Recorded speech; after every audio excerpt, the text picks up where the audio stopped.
Welcome to the Oshkosh Area School District Board of Education regular meeting for Wednesday, May 13th, 2015. Has this meeting been properly noticed? Yes, it has. Please call the roll. Tito? Here. Eliason? Here. Evans? Here. Garner? Here. Herzog? Here. Lemberger? Here. Olmsted? Here. We have a quorum. Tonight we're going to be led in the Pledge of Allegiance by Green Meadow Elementary School students Robert Valero and Elise Bennis. Are you guys here? You can come forward.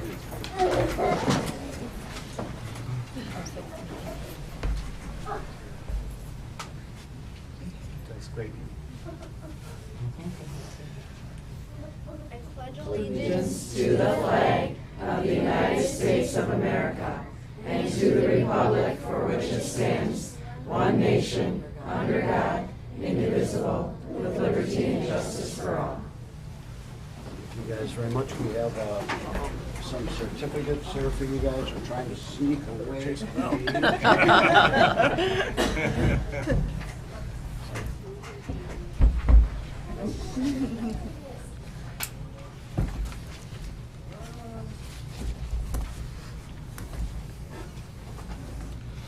At this time, it looks like we have presentation of elementary school art awards.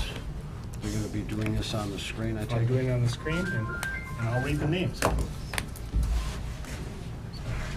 Okay, I'll stand up here and Stand right up there. Sure. Tonight we have the elementary student art recognition certificates and presentations, and we have a copy for broad screen view of every one of the art projects we're recognizing with the students here. And we begin with Bailey Sterkel. Bailey here? Yep. Just if you want to step up, and we have a certificate to our president of the board.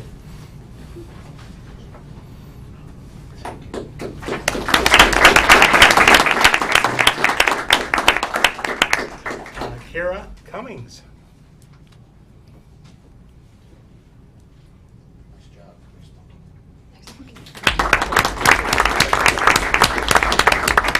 Tria Victoria.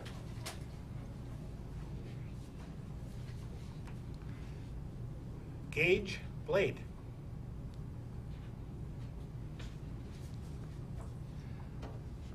Delaney Rudinger.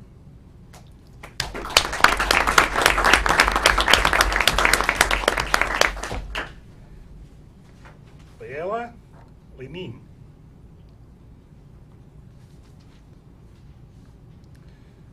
Lauren Eben.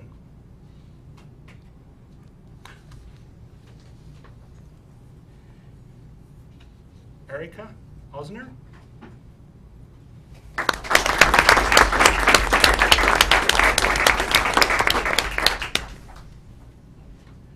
Mai Su Lee.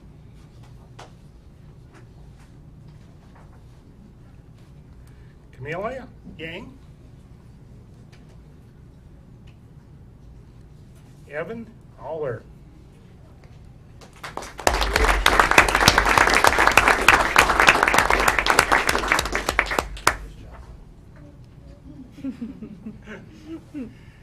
Abigail Sorensen.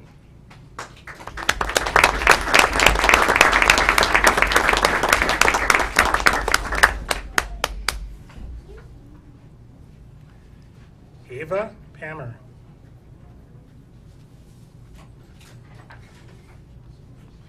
Haley Marchant.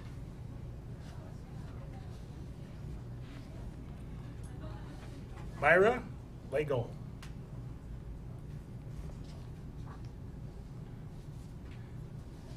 Zoe Olmsted.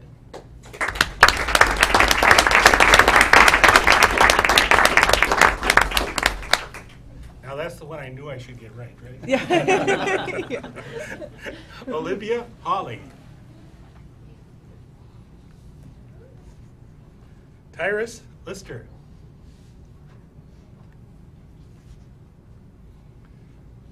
Zachary Stanhauer. Anna Thor.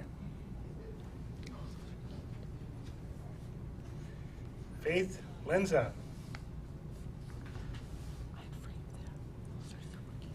Abigail Potratz.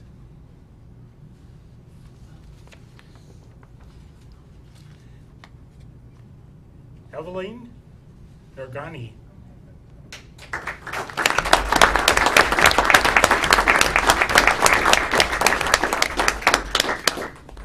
And Magdalene Arndt. Ryan Horth. Ryan? Oh, we got a minute.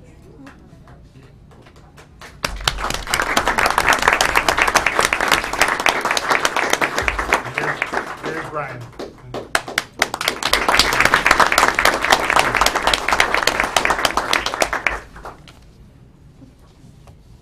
If you guys want to stay, you can. It's kind of tedious. It's nice outside, too. Thank you for coming. Stay all night.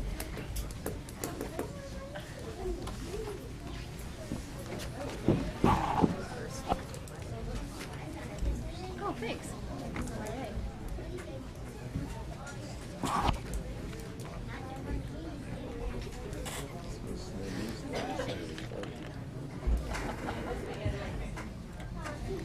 It was really good. I didn't see it. I really liked it. At this time, we're me it was going a to beat do on a it. recognition of departing school board representatives and introduce our new representatives as well. Here's come over here.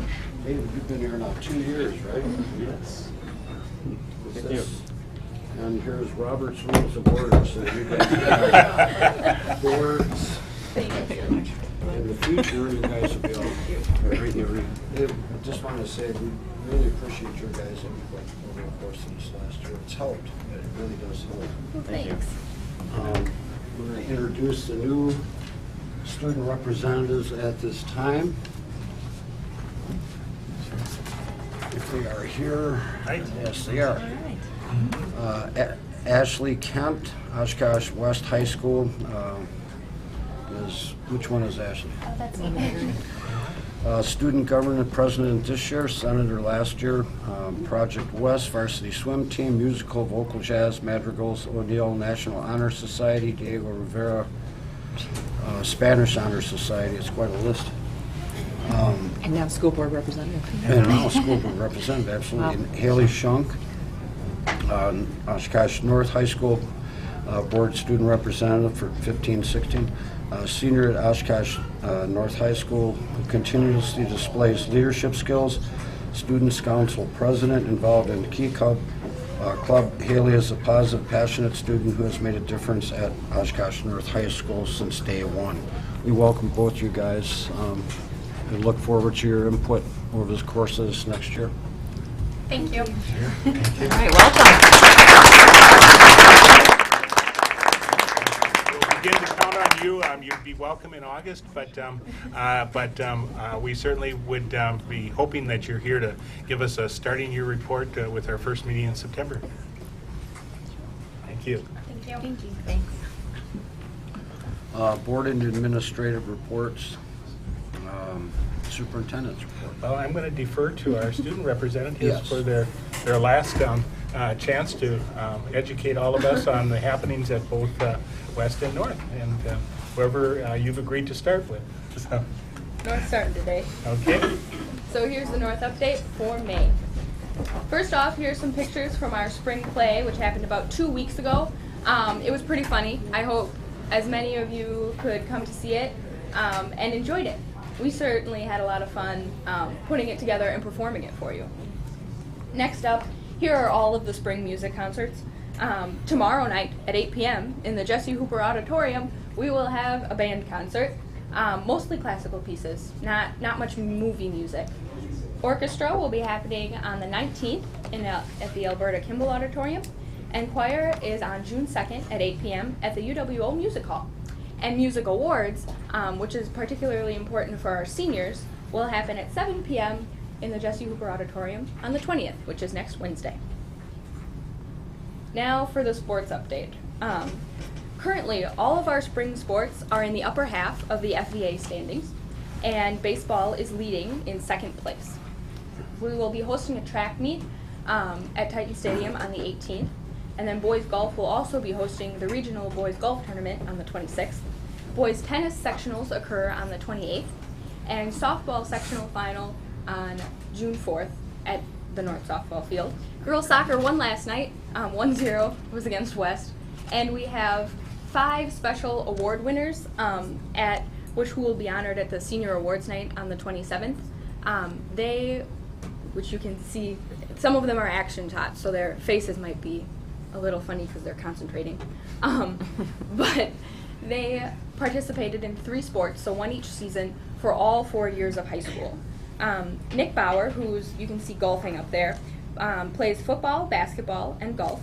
Cassie Berger, she's the one with the basketball, plays volleyball, basketball, and softball. Sam Hawley, who you can see playing soccer, plays soccer, swimming, and baseball. And Ben Lieb is in cross country, basketball, and baseball. And Megan Pett in volleyball and tennis, basketball, and softball. ONHS Art Night is coming up. That'll be May 21st from 5 to 7 p.m. Enter through door number 7, the west entrance, so you don't meet a locked door. But you can see just some of the examples up there, and I got those from the students' art blogs, which they do. They update a blog with each of their projects, which was really interesting to look over.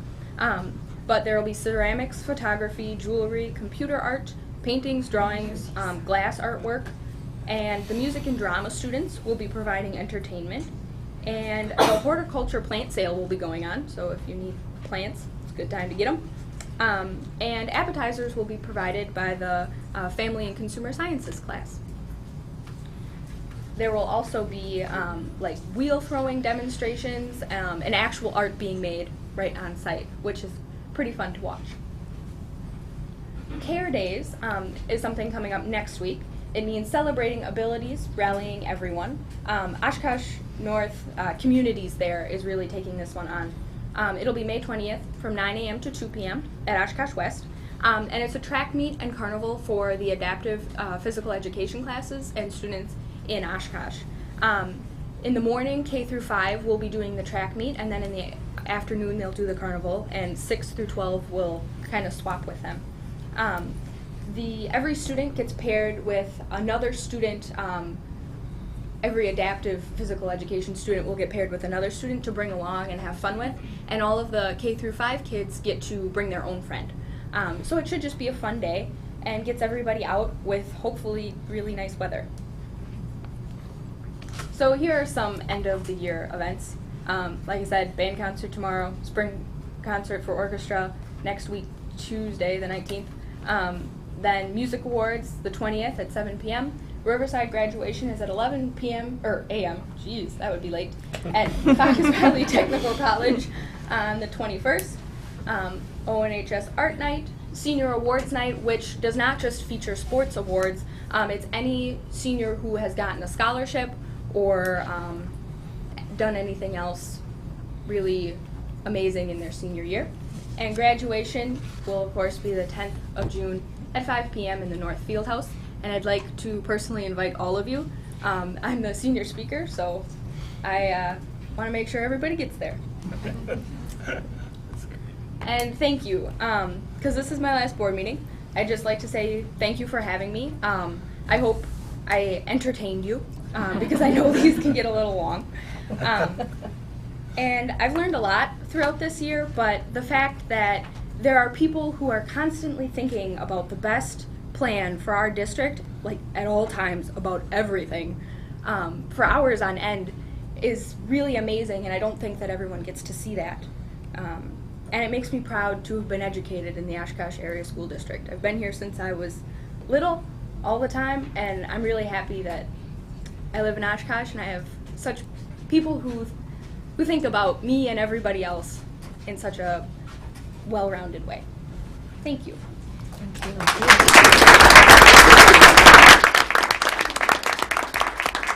always, it's a great day to be a Spartan. Okay, so Oshkosh West. To start off, we had the Morp Dance. It's prom spelled backwards. It happened May 9th, and it's for the underclassmen. We had great attendance, and I got to show up for the last 5 minutes and help with the cleanup. But from the 5 minutes that I did see it, it looked great. So we also had a blood drive. Our sign-up, we had 100 people. That was held Friday, May and we had a marketing team continue their study hall and lunch promotion, which really helped ramp up the numbers. Now, it was held in Alberta Kimball Auditorium rather than by the gym doors, so it was much nice to have more space to work with, so thanks to student government. Speaking of student government, we have elections. So the new title of elections happened last week. We got our class senators, sophomores Erica Casper, Kenna Alzubi, excuse me, Cassie Lively, and Amelia Reed. Juniors, Alyssa Arneson, Tommy Beck, Ian McDonald, and Abby Merrill. Seniors, Caitlin Rowe, Emma Shizzle, Hope Williams, and Laura Zoranosa.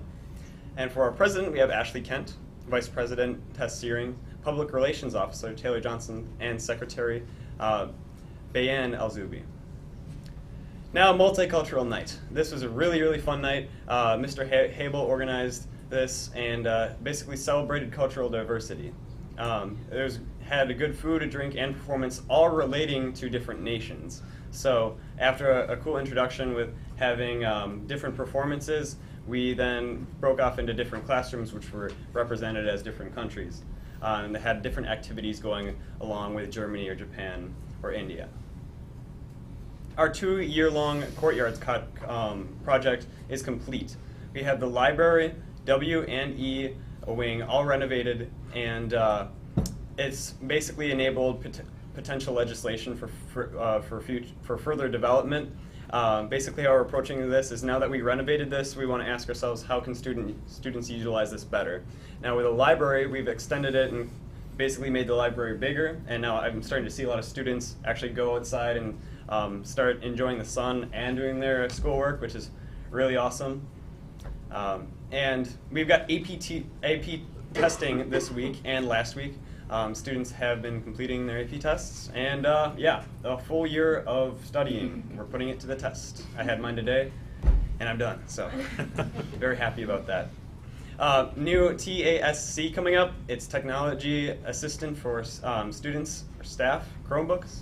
This is promoting a one-to-one problem solving with computers, and that's located in Oshkosh West Innovation Lab. Contact Mrs. Levy if you want any additional information on that. Our FFA spring plant sale. So stop by the West Greenhouse. We've got a plethora of different plants that you can buy and vegetables. Contact Mrs. Renenbaum for more info. So community resource night for parents of children with special needs. RSVP this, and it looks like it'll be really, really fun, and it's hosted in the O Room, so that's happening May 12th with food and drink provided. And have a great Wildcat Wednesday. I'll say that the past 2 years have been very, very fun. I know I started this student representative thing when I was coming and sitting right there and asking you guys for us to do this, so it's very, very awesome that we got West and North aboard on this thing, and I think it's great that you have student input on the board coming from us. So as I head to college next year, it's been a wild experience just getting to be in a adult setting and being educated on formally how to do different legislative meetings. So I thank you for that. Thank you.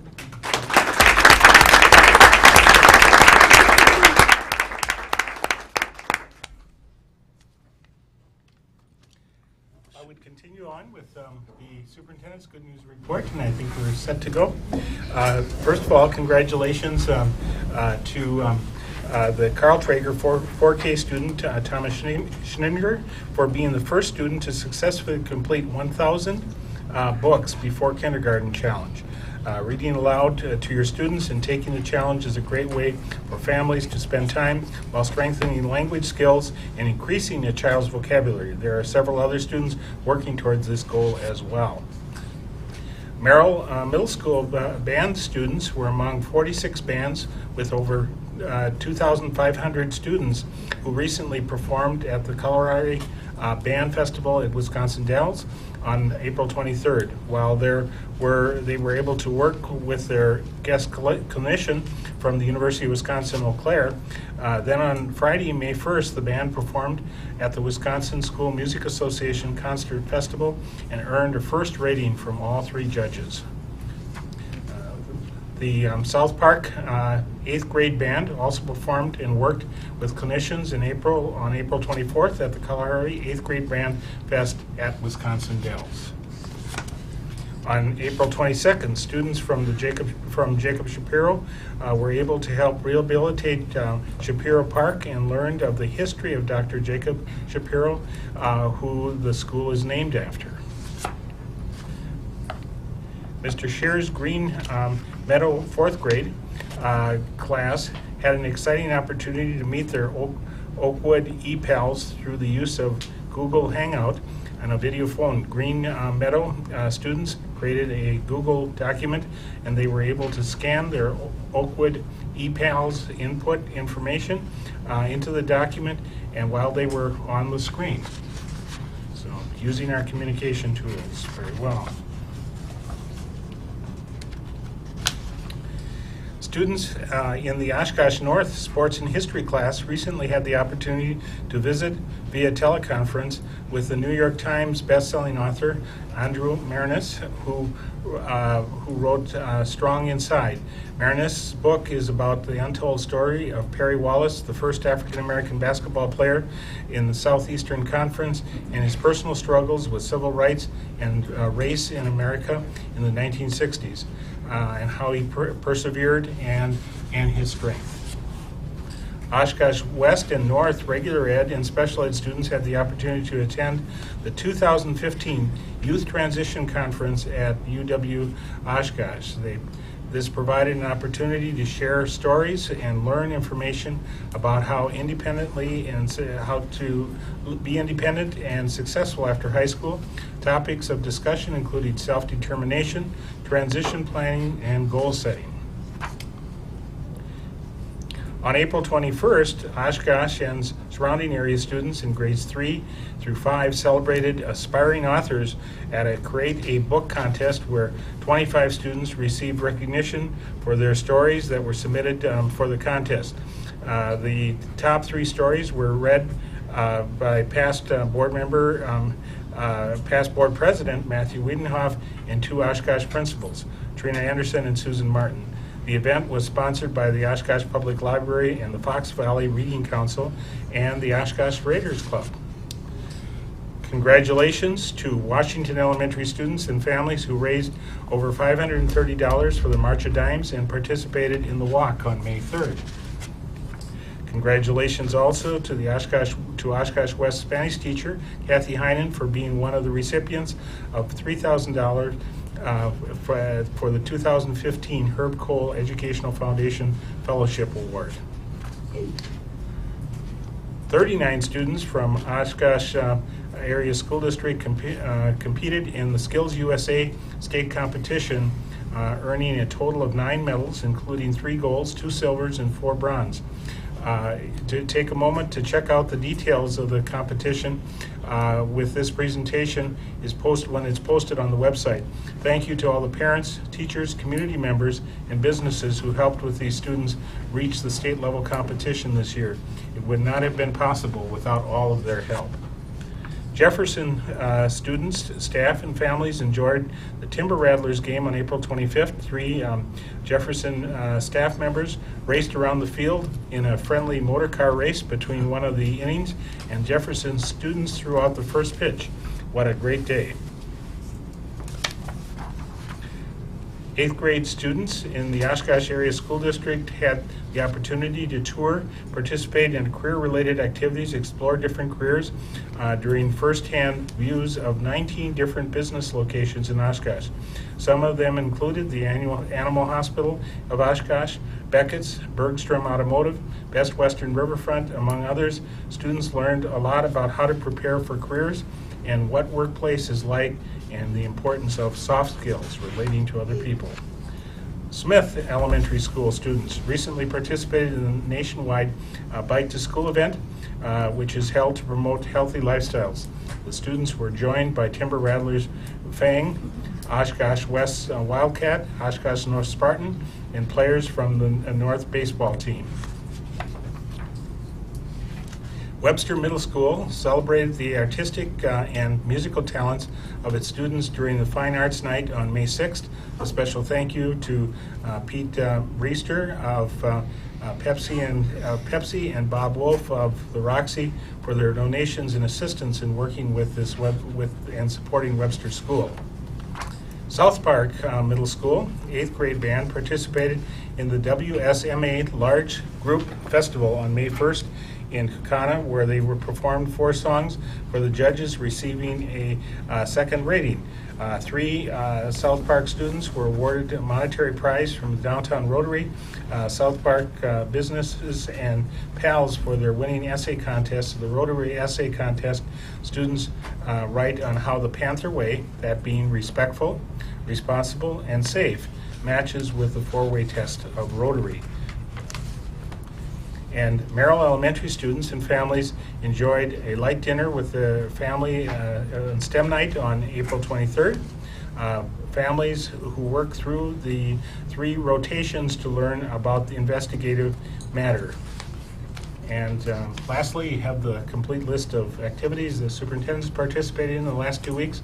And I'm most grateful to Sherry Wirtz for doing the editorial version of these presentations, and thus we can stay on schedule other than reading every one of the presentations. Remember, these are posted, available online, and available for detail for anyone to peruse at their own convenience anytime after board meetings. Are there any other reports from committee chairs? Seeing none, I guess we will move on to our, looks like our first workshop. Community Learning Center Sustainability Plan. You guys want to come up here and talk to us about this?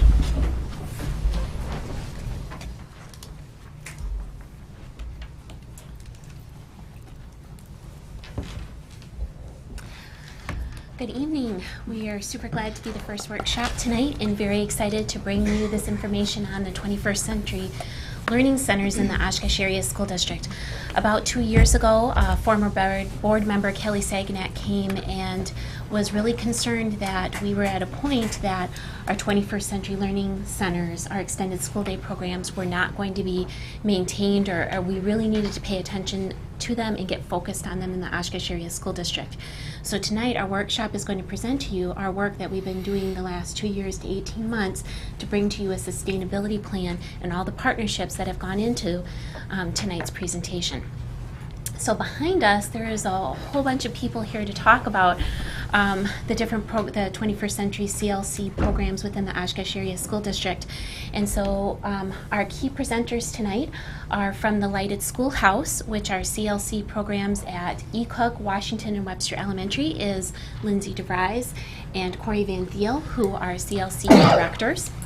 We have MELT, which is our CLC at Merrill Elementary and Merrill Middle School, and our key presenters are going to be Cindy Olson and Megan Oatstad. And they're behind us. Yes, we're here behind us, back here, along with family and some students from MELT, and also we have a family and some students from Lighted Schoolhouse. Then we also have AMP from Oshkosh North, and Julie Dumke is going to be the key presenter, along with 3 fabulous students from AMP to help us out tonight. And then also one of our key partnerships is the Boys and Girls Club of Oshkosh, and we have Lindsay Clark, who is here, along with board member Jeff Tremblay, representing the Boys and Girls Club of Oshkosh. So there's going to be a lot of us helping out, and so we're going to go ahead and get started. So first off, what is a CLC? And we have so many acronyms in education, it's hard to keep track of, but CLC stands for a 21st Century Learning Center. And so what it is it provides academic enrichment, extending the school day for students in each of those locations. And when we talk about extending the school day, it's not another class, it's not taking one more thing in math and reading. It's really about enriching, supporting, and making sure students have what they need. And one of the things they may need is just a great place to go after school that's going to, like I said, give enrichment. And when we think about that, that includes like the arts, it includes STEM, it includes sports, it includes physical activity, but all of that is going into supporting that. In addition, there's also supports for families. There is a keys to 21st Century Learning Center is that family involvement and is required with the grant money that we take in from this, and we'll talk more about that. And to be a CLC, the school that the CLC is located at has to have a minimum of 40% of students that are on free and reduced lunch. And they're focused on serving those students that need the greatest support in their academics. And so those are some key areas when we apply for grant funding that we're really highlighting. And you're going to hear about a lot of the successes that we're having in these programs. So right now I'm going to turn it over to Corey, who's going to talk to us about the history of CLCs in the Oshkosh Area School District. Well, I am from Lighted Schoolhouse, which is at 3 elementary schools in the district. The first to have the grant award was Webster Stanley. At that point in time, it was 2003. That program was originally a K-8 program. We are now in our third cycle. There's 3 cycles that are 5 years each for grant funding. So Webster Stanley is now in its third and last cycle of funding from DPI, and we are a K-5 program. In 2009, we added Washington Elementary, which was originally intended for Lincoln, and Aaron Cole was able to move that grant over to Washington Elementary. And then in 2012, we added our third location at Emmeline Cook. Then Oshkosh North came on in 2013. Merrill, K-8, came on this year, and we do have an application with DPI right now for Tipler Roosevelt K-8 CLC as well. And then just a little tidbit in all of the organizing of the data, since 2003, our total grant funds that we brought into the Oshkosh Area School District is over $1.8 million. And that includes all of the DPI funding, but that also includes many grants that we've been awarded along the way in conjunction with these programs. We've also served over 2,500 students since 2003. And we've done that with the help of our over 30 community partners. So it's really been a partnership from the beginning between the community and the schools. And as you can see, starting in 2003, you heard Corey mention that there's 3-year cycles, 3 5-year cycles that you can apply for. And over that time, the intention of cycles is to make sure that there's a state sustainability plan in place. And one of the main reasons, once again, that Kelly Saganat came to us was that we needed to get that sustainability plan in place because Webster is going to be very shortly out of the whole grant cycle. So as you can see from our plan, we are all about how do we maintain this programming to help our students, and you're going to see that as we go further into the presentation. And I'm going to turn it back over to Lindsay and Corey and talk to more about Lighted Schoolhouse and the families. Right here we have at the top our current enrollment numbers for the current school year. As you can see at Emmeline Cook, we had 91 students enrolled in Lighted Schoolhouse this year. We actually had to put in a waiting list at E-Cook. Washington Elementary is at 77, and Webster Stanley, 84 students. The majority of those students as well are considered regular attendees. Excuse me. DPI requires that they attend 30 or more days in order for us to qualify them as regular attendees. And specifically at Washington Elementary, 75 of those 77 students are regular attendees, with almost 2/3 of them attending 90 or more days. So there is a great need, and it is a program that's really being utilized by our students as well. And then the last 2 years, part of our sustainability plan has really been collecting our data and evaluating the data to see the impact that we've made. And so we've been working with an outside consultant to help us with that. And this information is just a tiny snippet of her report from our 2013-14 school year. We not only monitor students' test scores and grades, but we also survey parents and teachers at the end of the year and compile all of that data as well. So in the chart there you can see the 3 different sites. Based on our teacher survey data, we have some numbers there of how many thought that Lighted Schoolhouse impacted their attendance during the school day, and Emmeline Cook came in at 85%. 85% of them felt like students were attending the school day more frequently when they were a part of Lighted Schoolhouse. And then you can see at the bottom we have our literacy and math, and overall 3/4 of our students are making strides and improving from fall to spring in the areas of math and literacy. So we are really seeing an impact with the students that are coming. And 2 of those students are here with us today. Thank you so much, first of all, to their mother, Michelle, for making sure that they were here.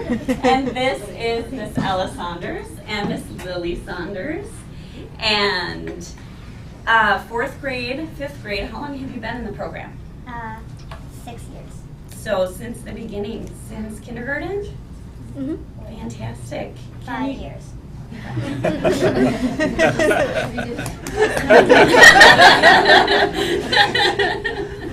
So can you tell us all what your favorite parts are about Lighted Schoolhouse? My favorite part is the academic hour. It gives me a chance to do my homework when I don't have time because I'm watching TV at my house. Or coming from dance class? Yeah. My favorite part is when the teachers help us with homework so we can learn more about our homework and about our school.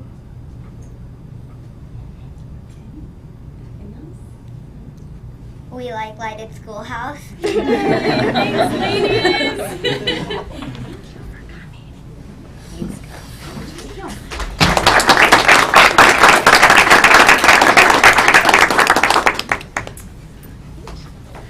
Our next program is MELT, and this is Merrill K-8, and I'll turn it over to Megan and Cindy.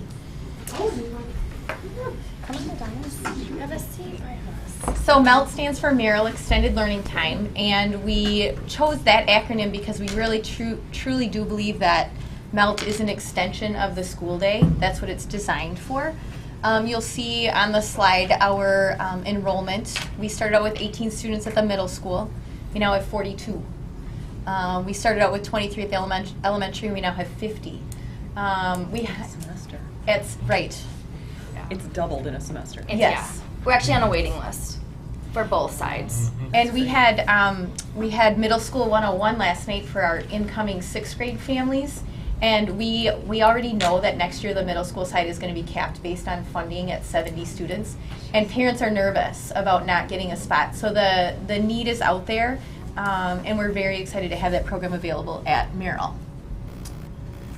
You'll see there's a testimony from one of our students on there, and this is Adonis, one of our students that attends on a regular basis. So Adonis, what do you love about MELT? What I love about MELT is that I can do my homework and let all my energy out when I'm at recess outside. After school? Were you one of the students that learned how to knit this winter? Yep, that was one of your favorite things. So that's your quote up there. It helps you turn in your homework on time. You're getting a D in literacy. Now you're getting a B-. Favorite activities you do in MELT are knitting club, roller skating. You go to the roller skating rink in Appleton, right? On Wednesdays. And then going to the Boys and Girls Club. So on Wednesday early release days, there's a greater chunk of time that the students are at after school programming. And because we're a K-8 program, we really have to be smart about where we're taking them. And we do separate field trips sometimes. But one of the favorite hot spots to go was the roller skating rink. And what did you guys do tonight? Because it was an early release Yes, day. what did we do tonight? Yeah, what did you do for a field trip tonight? We went to the Oshkosh museums. The public museum to see what display?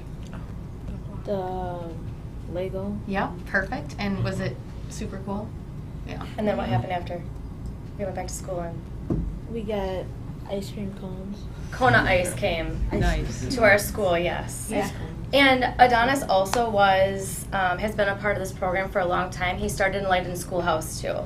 So he's been following since elementary, and now he's headed to the middle school. Thank you for coming. Anything else that we should know?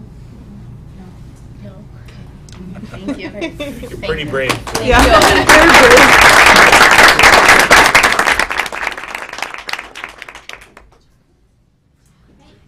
Next up, we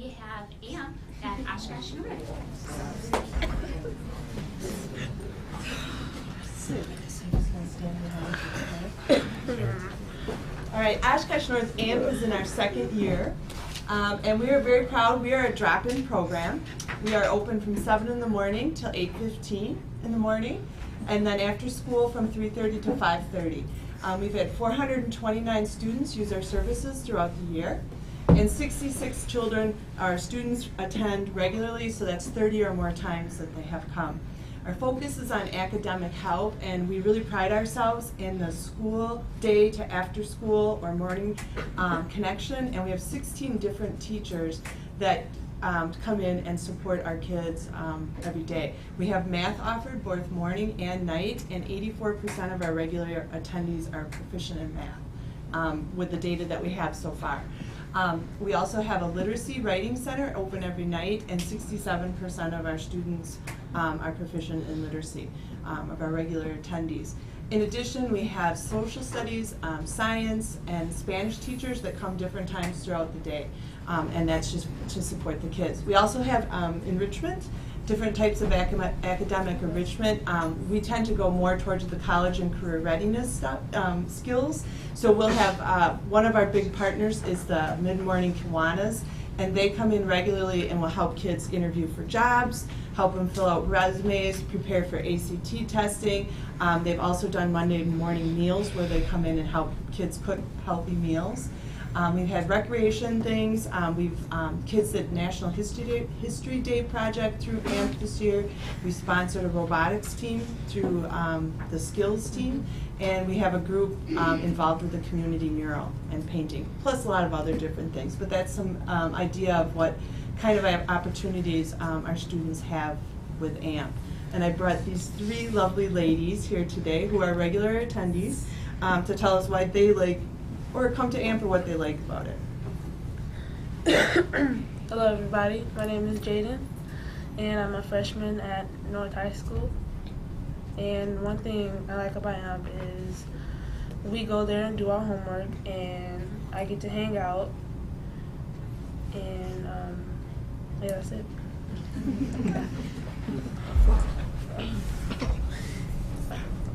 I'm Martika, and I'm a sophomore at North, and what I like about North is the staff. They're very nice and supportive, and it's nice to have people that want you to succeed and help you. Hello, my name is JL, and I like AMP because I care about my grades, and when you have like when you're trying to go for like academic awards to go to college out of a family where a lot of have not, it's kind of like AMP. It kind of helps you. And then when you have sports that get in the way of a lot of your classes like bio, which who likes bio? It's kind of like you need AMP, and it helps you stay on track. So yes, that's why I like AMP. What did you tell me about time management? What has it done for your time management? Well, my time management is better. I used to like to watch TV and do things that I like to do, and now I'm more based on what my academic wants me to do, like my grades. Like I like the way the A looks on the report card when it comes to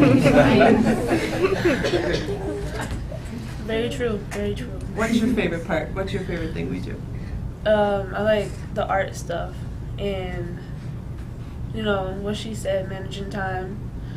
You know, I'm starting to manage my time more, going to AMP and getting good grades. Yeah. Martika, anything else for you? No. Thank you. Thank you.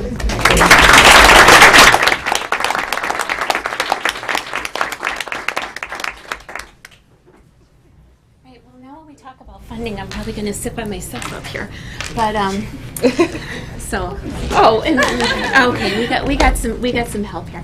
I'd like to introduce Lindsay Clark from the Boys and Girls Club of Oshkosh, and this is also Jeff Tremblay, who is a board member from the Boys and Girls Club of Oshkosh. And they're not part of this, but we're going to transition right into our partnerships. But to have a better understanding of the Extended Learning Day and the CLCs, we're currently being funded from 3 different sources. From CLC grants is where the majority of our funds are coming from, and as you know, for a lot of grants, they want sustainability planning, and so that's why we're here today. And currently, $390,000 is being brought in per year for our current CLC grants. That number will go up if we are awarded for Roosevelt and Tipler, but that's our current CLC funding. We have a small fee for enrollment fees, which is, it's small. We have donations, partnerships, and other small grants. Our CLC directors and site coordinators are constantly writing mini grants to find that extra funding or finding sponsorships or partnerships to help fund things. And also currently this year, to tide us over to get to the sustainability plan, we are currently funding some of the CLC director salaries coming right out of the curriculum budget, because we needed that extra time to make sure that we can bridge the gap we can make it to our sustainability plan. So right now I'm going to turn it over to Lindsay, who is going to talk more about the partnerships that we have going with the Boys and Girls Club. Hi everyone, I'm Lindsay Clark. I didn't bring any cute children with me today, but I'm proud to say all of those kids are members of the Boys and Girls Club, so it's very cool. I've worked at the Boys and Girls Club for the past 3 years. I run 7 different after-school sites around the Oshkosh area. I've worked in childcare for about 10 years total, and I do have a son who is a student at Oakwood Elementary School. I brought Jeff Tremblay here with me today. He's a board member, and he's here to show his support along with the support of our company. Mark DeSone, our CEO, would love to have been here today, but he did have a conference in Chicago for the National Boys and Girls Club conference. When Julie came to us with this partnership idea, we were ecstatic at this opportunity to collaborate with the school district. We have an ever-growing relationship with the school, and we have amazing partnerships. We have a basic needs program, a mentoring program, 3 ELL classrooms during the summertime. We've done such great things with your help. With this collaboration, we're going to be able to serve more children on a daily basis, better use our community resources, and work together to help all of the kids. A big thank you to Stan Mack for opening the doors to us this far, and we can't wait to see where this exciting opportunity leads us. After being approached, all of us decided to go on a road trip to visit other Boys and Girls Clubs around the area who also collaborate with their CLCs. Lucky for us, we didn't have to go very far. We visited Fond du Lac and Green Bay together with Julie and Lighted Schoolhouse and Melt. And we were able to see, even though they did have a few differences, like the number of sites, Fond du Lac only had 3 CLCs, or sites, and then Green Bay had 6. There were also more positions obviously offered in one site rather than the other. They were also similar, so their daily schedules were very similar, along with the grant was also written by the Boys and Girls Club instead of by the school district. These sites visits gave us a lot of insight into the possibilities of a partnership between a school district and a Boys and Girls Club. And as we move forward, we're really excited to tailor this partnership to meet specific needs of our own community. And then I just wanted to bring up the Menasha. You sit, you're fine. You sit, I'll stand. I'm good. I also wanted to just talk about Menasha because Menasha is a little bit different, and because Lindsay was not with us when we went to see Menasha. So, as Julie said, we've been really working on the sustainability plan for 18 to 24 months. And we first got in touch with Menasha because Menasha really has CLCs embedded into their district. And it looks different because at the time Menasha didn't have a Boys and Girls Club that they partnered with at all. So the Fond du Lac and the Green Bay sites had that opportunity for partnership, and Menasha had to come at it from a different angle.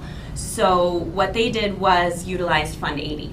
4 schools have the CLC grant. One uses Fund 80 exclusively. Thank you. Mm-hmm. Then one serves as a site for 2 schools. So they bus. Mm-hmm. The district supervisor, district CLC supervisor, I believe, mm-hmm. is the position name. It was created to handle all out-of-school programming. So they actually, the summer school, before school, there is a band program, and all the CLCs fall under that supervisor's umbrella. So really what we did after we visited these 3 sites was we kind of customized our own sustainability plan. We took the strengths from the current CLCs, which was really our link to the school day, something that the sites at Fond du Lac and Green Bay really felt like they were lacking, being exclusively Boys and Girls Club employees. And so we married that opportunity to work with the Boys and Girls Club and the district to bring in Fund 80 with it as well. So that's the next slide, I think. So, yeah, Corey did a great lead into talking about that whole sustainability plan, because partnerships and really finding a way to make it work here in the Oshkosh community is key. So we knew as we started to approach this work and as after we did the site visits that we needed to have a common structure in staffing and coordination at the elementary, middle, and high schools, because if we were going to make this work, we had to be able to predict, expand, contract staff based on student enrollment and the needs of each of those sites. The district-wide CLC budget, which is if we get all of the grant funding coming up with Tipler and Roosevelt, would be $500,000 or about $500,000 funding per year. We knew that enrollment revenue and revenue from Fund 80 was going to needed for all of this, because if you looked at all of those programs, Corey highlighted the Menasha piece, but both Fond du Lac and Green Bay use Fund 80 to help with sustainability. The partnership with the Boys and Girls Club for coordination and staffing, because we'll talk about what that looks like, is another key opportunity, because at each of these CLC sites, we haven't necessarily been running 5 days a week, and we've been having competing interests with the CLC programming and after school care, because there's parents that really wanted to be part of the CLC, that extended learning day, but had to opt for aftercare because it didn't go 5 days a week and didn't go until the 6 o'clock hour, because you need time to get home from work and pick up your child. And so in our sustainability plan that we're going to talk about, we took care of some of those issues or some of those barriers, and the Boys and Girls Club has been key to helping us with that. So the plan that we're going to talk a little bit more about was presented to the Education Committee on March 24th and has already been presented to Facilities and Finance on April 16th, and then we're here with you today. All right, so in your packet, your board packet, you had attachments 1A, 1B, and 1C that looked at the organization. And this is pretty cluttered to look at, but I wanted to show you this to you because with sustainability, once again, we had to be able to expand and contract our staffing, because the key to extended learning is having those adults and that staffing there to help support the enrichment and the academic pieces. And so as you can see, we wanted to show you the latter pieces of this that we can expand and contract based on enrollment. The other key piece is that you can see laid out here, anything in green is a partnership with the Boys and Girls Club. We would be contracting with the Boys and Girls Club for services to help us staff, and anything blue would be an Oshkosh Area School District employee. So that was the whole organization going from elementary to secondary. So let's talk about that consistency of what the organization would look like at elementary. Every elementary school site we're going to have organized in the same way, where we would have a site coordinator, and that site coordinator would be at the site during the school day, because once again, one of the key connections that Fond du Lac and Green Bay was looking for was that connection with the school day. So the site coordinator would be on site at the school, part of the staff from 10 a.m. to 6 p.m. because once again, we want to go to the end of the extended learning day. But they would be there collaborating and working side by side with our teachers and being part of the regular day. Then, once the after extended learning happens, we have learning labs or certified teachers. You heard that all of the students talked about their academic help and their support. Those are coming from what we are going to call learning lab or certified teachers. So those are teachers within our schools that are working with about hour and a half per day, correct? Where students are getting that academic time. And then students, depending on their grade level, then are in classroom or grade level configurations with a classroom lead, and then depending on the number of students, we also have a support staff. And so we would be staffing at a 1-to-12 ratio at the elementary. So if you have 24 students in first grade in the CLC, we would have a classroom lead and a support staff. And then you can kind of envision, depending on you have more or less students, we would be able to once again expand and contract. At the secondary site, we have middle school and high school because it is a lot more academic focus and there's less supervision needed for older students. It looks a little bit different. The secondary level operates in the morning and in the afternoon and is mostly staffed by certified teachers because we're really looking for that academic piece. And then also we know sometimes our middle school friends need a little bit more supervision, so there's also some support staff, especially when we go on fabulous field trips on Wednesday. We need a little bit more support. Middle school is staffed at a 1:17 ratio, and high school, I hope we need a little less supervision. We're staffed at a 1:20 ratio. But once again, every site that we would bring on from here on out would be organized in that way. So as we started to plan this out and from all the information that we got from our sites, we mapped this all out, and for a student to attend 179 days, which is every single day that school is in session, it costs about $1,200 per student to offer this programming. And for each secondary student, it costs $580 per student. And so by figuring out what the cost per student is to support students in the organization that we had up there, we can now budget out and look at a sustainability plan. So when we look at revenue for CLCs, what we're proposing is we have our CLC grant monies that are coming in, and we're continuing to pursue that to expand those sites. So we have CLC monies coming in, and this was all in your packet that you had. We also have possible of other enrollments. We're proposing that for the coming school year, there would be, at the sites that are partnered with the Boys and Girls Club, we would not have an aftercare program, and students would all be serviced within our CLCs, and we would be looking at an annual enrollment fee of $125 per student, which includes a Boys and Girls Club membership. And then from there, we are looking for, and you can see in each of those sites. And this scenario with all the dollar figures that you had in your packet would be if we were at the peak enrollment, and we also had the Roosevelt and Tipler sites came on board. And so those are the dollars that we would be looking at for Fund 80 to start to sustain, because once again, Webster L is going to be running out of grant funding within the next 2 years. So if everything was at the max, we are looking at total operating income of $637,500. So when we look at expenditures, we were going out and looking at how much would it cost per site. And so for each elementary site running at maximum capacity, you can see the dollar amount up there. 5 elementary schools would be including Roosevelt if we did get the Roosevelt CLC grant. And then we have your expenses for each of the secondary sites going from there. And so as you can see with the red, we have a gap if we're going to sustain this. And this is where we're asking that as we go into our planning for our 15-16 budget, that we look at including this in our Fund 80 piece, which once again has been a plan that's working in Fond du Lac, Green Bay, and Menasha, and is common in school districts to sustain that. So, and lastly, with that sustainability piece, we want to plug in that through our CLC steering committee, we are putting together our first ever parent university, because one of the key parts of the CLC is reaching out to our families. And so on, I believe it's October 10th, is that true? October 10th will be our first parent university that we will be offering. And we've already, and this was in our good news report, we've already gotten a mini grant of $500 to help us to get started with that and be able to offer it to all of our families in there.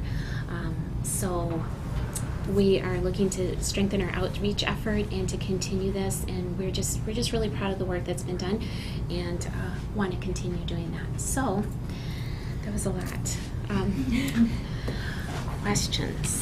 Questions or things with needs? I've heard this 3 times, so Yes. I feel like at this point I can ask the question, because if I don't have it now, I'm probably never going to get it. Okay.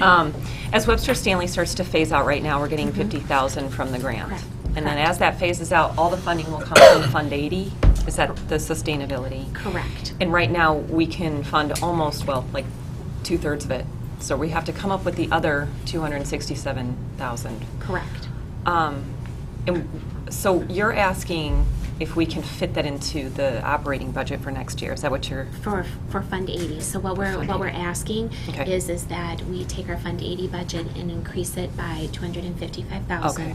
in order to put the sustainability plan in place Okay. for CLCs. And then that number will continue to rise as the other grant. Well, Webster Stanley is going to phase out real soon, but the other schools are in.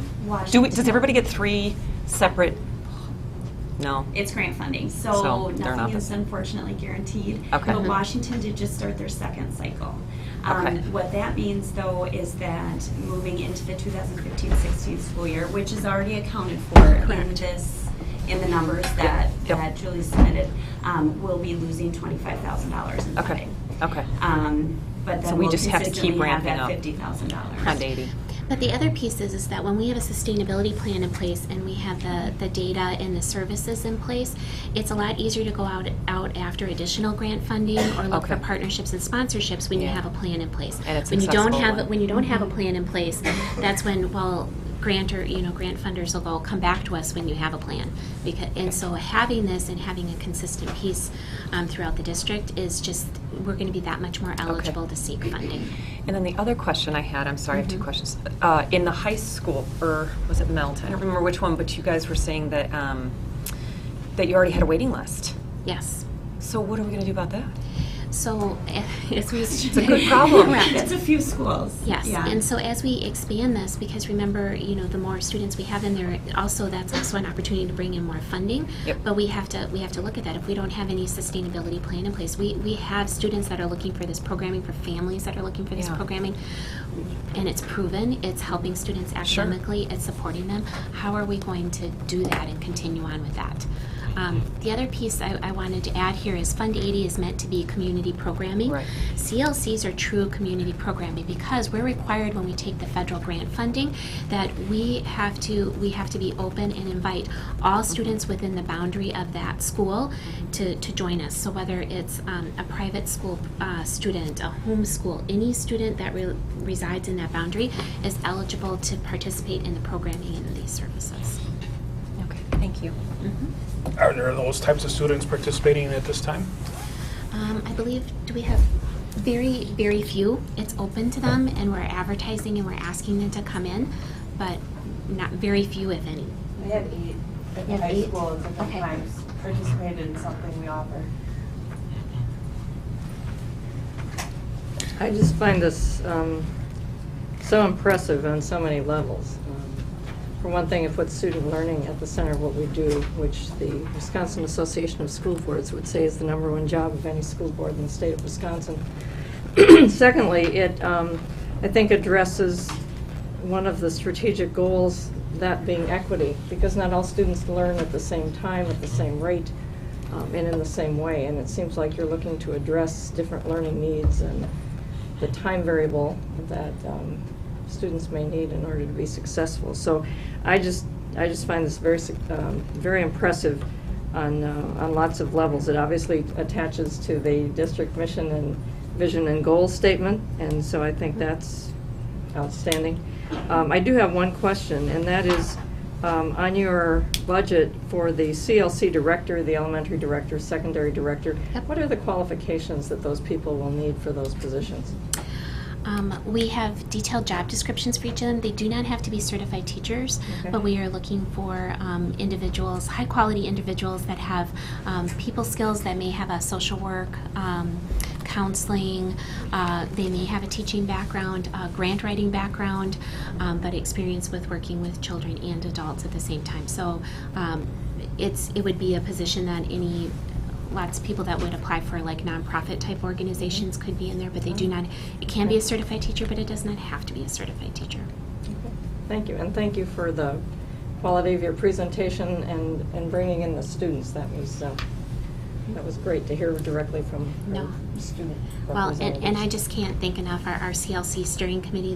These are all members and our partnerships with the Boys and Girls Club, and it wouldn't have been possible without everybody's hard work. And it's been a great 18 months trying to get this ready to go. So thank you very much. And I would just like to add the leadership of that coming from Julie. Julie Mosier's work with that First of all, as a principal at Webster Stanley Middle School, she had developed a relationship, a strong relationship with Boys and Girls Club, and then serving on their board of directors with a number of individuals here is such a strength to the partnership. They trust Julie, they know and understand Julie, and where her heart is in delivering, and this would not have come about had we not had Julie in the leadership role in this position. So I'm so grateful for your leadership.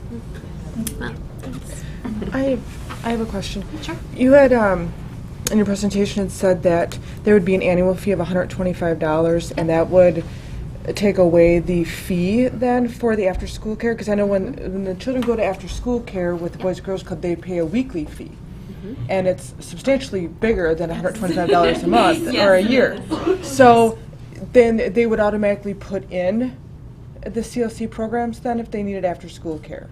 And then they would just pay the $125 yearly fee. Right, it's Okay. an annual fee. We do also scale that. Okay. So if they are eligible for free or reduced lunch, it is half that. Okay. And we do offer payment plans as well. For that, So first order of business is to work on getting some sponsorships so we can actually support those families who can't pay the entire annual fee, but we can still rely on that revenue.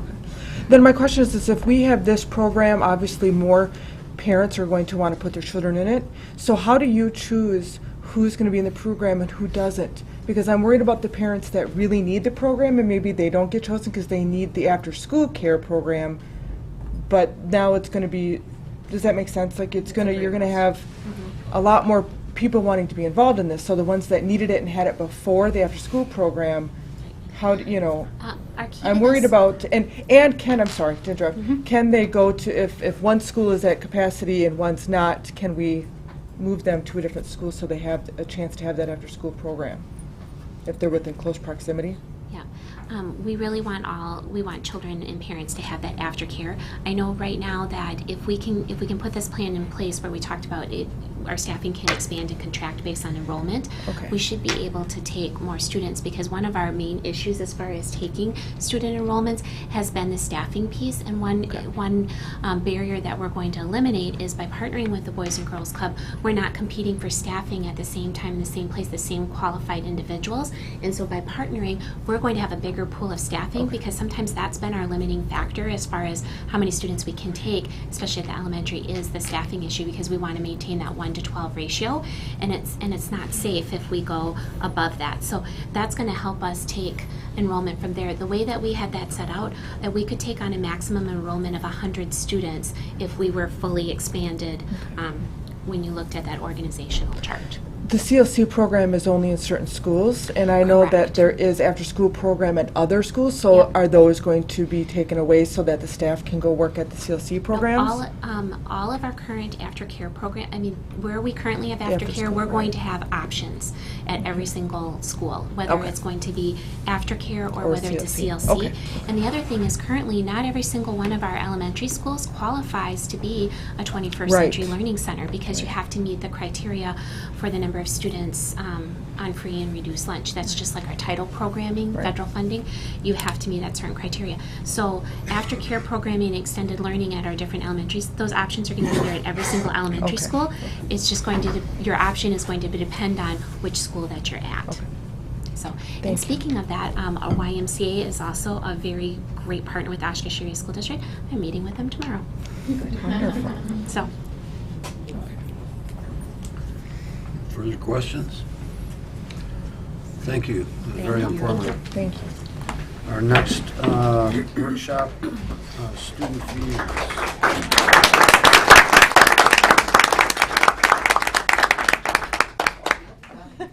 Thank you.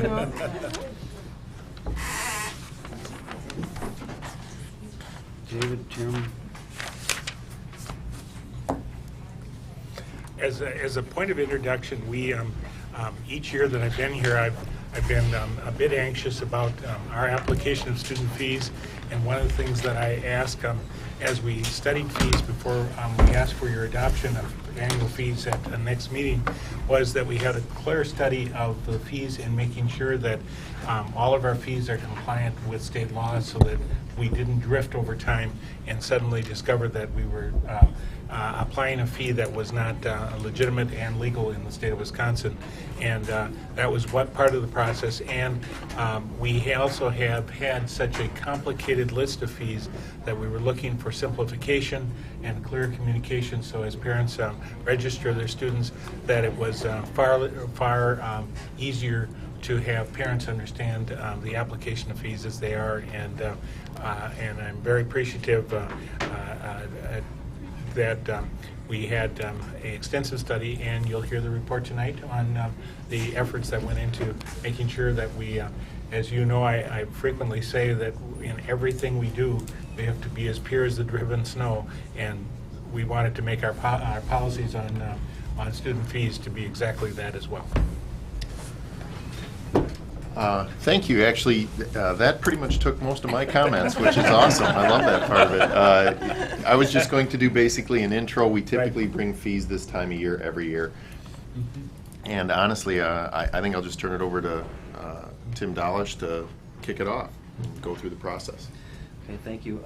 In your packet, we listed, highlighted the changes from last year to the next year coming up here of the major changes in the fee structure. And again, the goal of the committee who worked on this was to find some efficiency, keep it organized, and really get it easier for parents, especially at registration time, when they're trying to add up the different fees for their children. So with that, I will highlight some of the changes in the proposed structure here.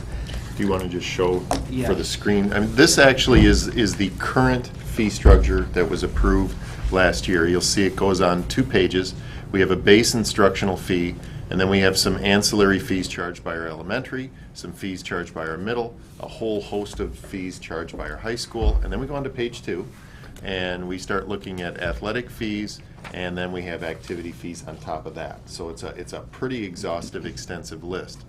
Part of the reason this has been so extensive is there was a desire in the past to put any kind of possible fee that could be charged at the building level so people would have a broad menu to see what's a potential out there, which in practice worked fine, but I think we had a bit of fee drift and some increased complexity, which is part of one of the things we want to get to. The final page is actually on 1 page, and you can see it's been simplified quite a bit, and Tim can talk about the major changes. Okay, so first item I'd like to point out is that for elementary, middle, and high school, the instructional material fees, there is a change from what was the fee to where each level is now at $50, and I'd like to explain why there's that increase from what the fees were. There are a number of items the previous fee structure where all families paid in addition to the instructional materials fee. So, for example, at the elementary level, while that instructional materials fee is increasing, we are also proposing that starting next year, the school district provide items such as homeschool folders, dry erase markers, construction paper, and student planners, which were essentially listed out separately in previous years, so still fees that families paid in addition to the instructional material fee. So while there's an increase in that instructional materials fee, there will be less items on the list that they in previous years had to purchase on their own for their families. At the middle school level, we are proposing that it change from $30 to $50, and again, in this proposal, the school district would provide ID cards, student planners, and calculator batteries, which again, on the previous fee structure were listed separately for our families as well. And at the high school level, it increased from $35 to $50, but again, in the past, all students had to purchase a $15 ID card. So it's more of a shuffling on the matrix or the chart of where those fees are, so that money that is coming in from families for those instructional fees really is covering items that they had to pay for separately in years past. So that's where the difference in instructional fees comes from. With that, you'll notice too there is a change in the family cap from previous years where that was listed as $80. This proposal puts that dollar at $150, more in line with the increases in instructional materials fees. With that, would like to note that the instructional material fees, those are waivable fees for families eligible for free and reduced lunch in our district. So while there is a change from 80 to 150, that is a waivable fee. That's our current practice as we stand right now. The reasoning behind that, again, families who have over 3 students in the district, $150 matches up to 3 students. Beyond that, that would be a family cap for them to pay the instructional fee portion of their child's fees. Specifically within the chart, there were some minor changes at the middle school level for lab fees, specifically family and consumer science, the music fee, and also technology and engineering, where previously they were listed as up to $10 or up to $45 or up to $30, which is not really clear to families. So we're proposing that we set each of those at $10, and that's a result of conversations that administration has had with staff in those departments to say what is the dollar amount that really accurately reflects what's needed and what you're really collecting. So we felt that was more transparent and easier again for families to plan when accounting for the fees for their children. Other items removed from the formal list, but still we felt needed to be referenced because as we know, there are additional costs when you're a student in any educational program. So items listed and referenced on there but not part of the formal fee structure include field trip costs, headphones, recorders, intramurals, yearbooks for all levels, club dues and competitions, graduation cap and gowns, and classes associated with Fox Valley Technical College, UW Oshkosh, gifted and talented, and also advanced placement. So again, fees that we wanted to reference on here so that families were aware that there could be fees associated with that, but we cleaned them up and moved it away, still referenced but not in the formal chart for elementary, middle, and high school. So really, again, the goal here was not to raise revenue, but to stay revenue neutral, but make it easier for the families and community members, make it more efficient, make it more organized, and help families better prepare for those registration days when they're in line trying to add up different fees that they have for their children. So those are the major changes from last year to the proposed fee schedule for our district, our school district. Anything else you wanted to add? Questions? Don't have any questions, Barb? I do. First comment and a question. I really like the quality of your report as well, and I think this simplifies things, and I like the fact that you added some things to that general fee that the children or the families will no longer have to pay for separately, so it's bundled, so to speak. I was looking at the field trip numbers today. For whatever reason, my eyes were attracted to those. I see you have an asterisk under the high schools where it notes that other fees may apply, including field trips and so on. So does that asterisk, for example, cover the costs that our high school band and choral students recently would have experienced on the out-of-state trips they took, and some of these entitlement to plan forms that we received from Sherry Wirtz? For example, Wave Robotics, I think that one had a $450 per student fee on it, and going to Concordia Villages and so on. So does this asterisk then take care of the, I'm just trying to figure out where that fits in here. That's all I can speak to that. You know, the previous fee schedule listed field trips in various locations, and there was anything from field trips around $10 to field trips up to $400. Well, we have field trips that sometimes, if they're overseas or across the country, are more than $400 or $500, and we felt that giving a family a range of field trip costs between $10 and $400 does not really specify what those costs are. So we emphasize with all staff who are participating in field trips that's the importance of communicating what those costs are ahead of time, and then obviously with some of those larger trips, I can speak firsthand from when I had experience traveling with one of the music programs. We give as many opportunities as we can as a program to raise funds. I know the bands and other programs at both high schools have recently accomplished trips, and we try to give those opportunities to raise those funds to diminish those total costs because they can get expensive. So yeah, those field trips on there were listed literally, I want to say, in almost 10 different places, ranging from $10 to I think $400 or $500, and I don't even think that those numbers were as accurate to what the current costs for traveling were for those specific programs. So all encompassing, a short answer to your question, yes. So the answer is yes, the asterisk would cover those out-of-state, out-of-country experiences. Thank you. Any other questions? Thank you. Thank you. All right, thank you. Next workshop, Learning Without Limits update. David. All right.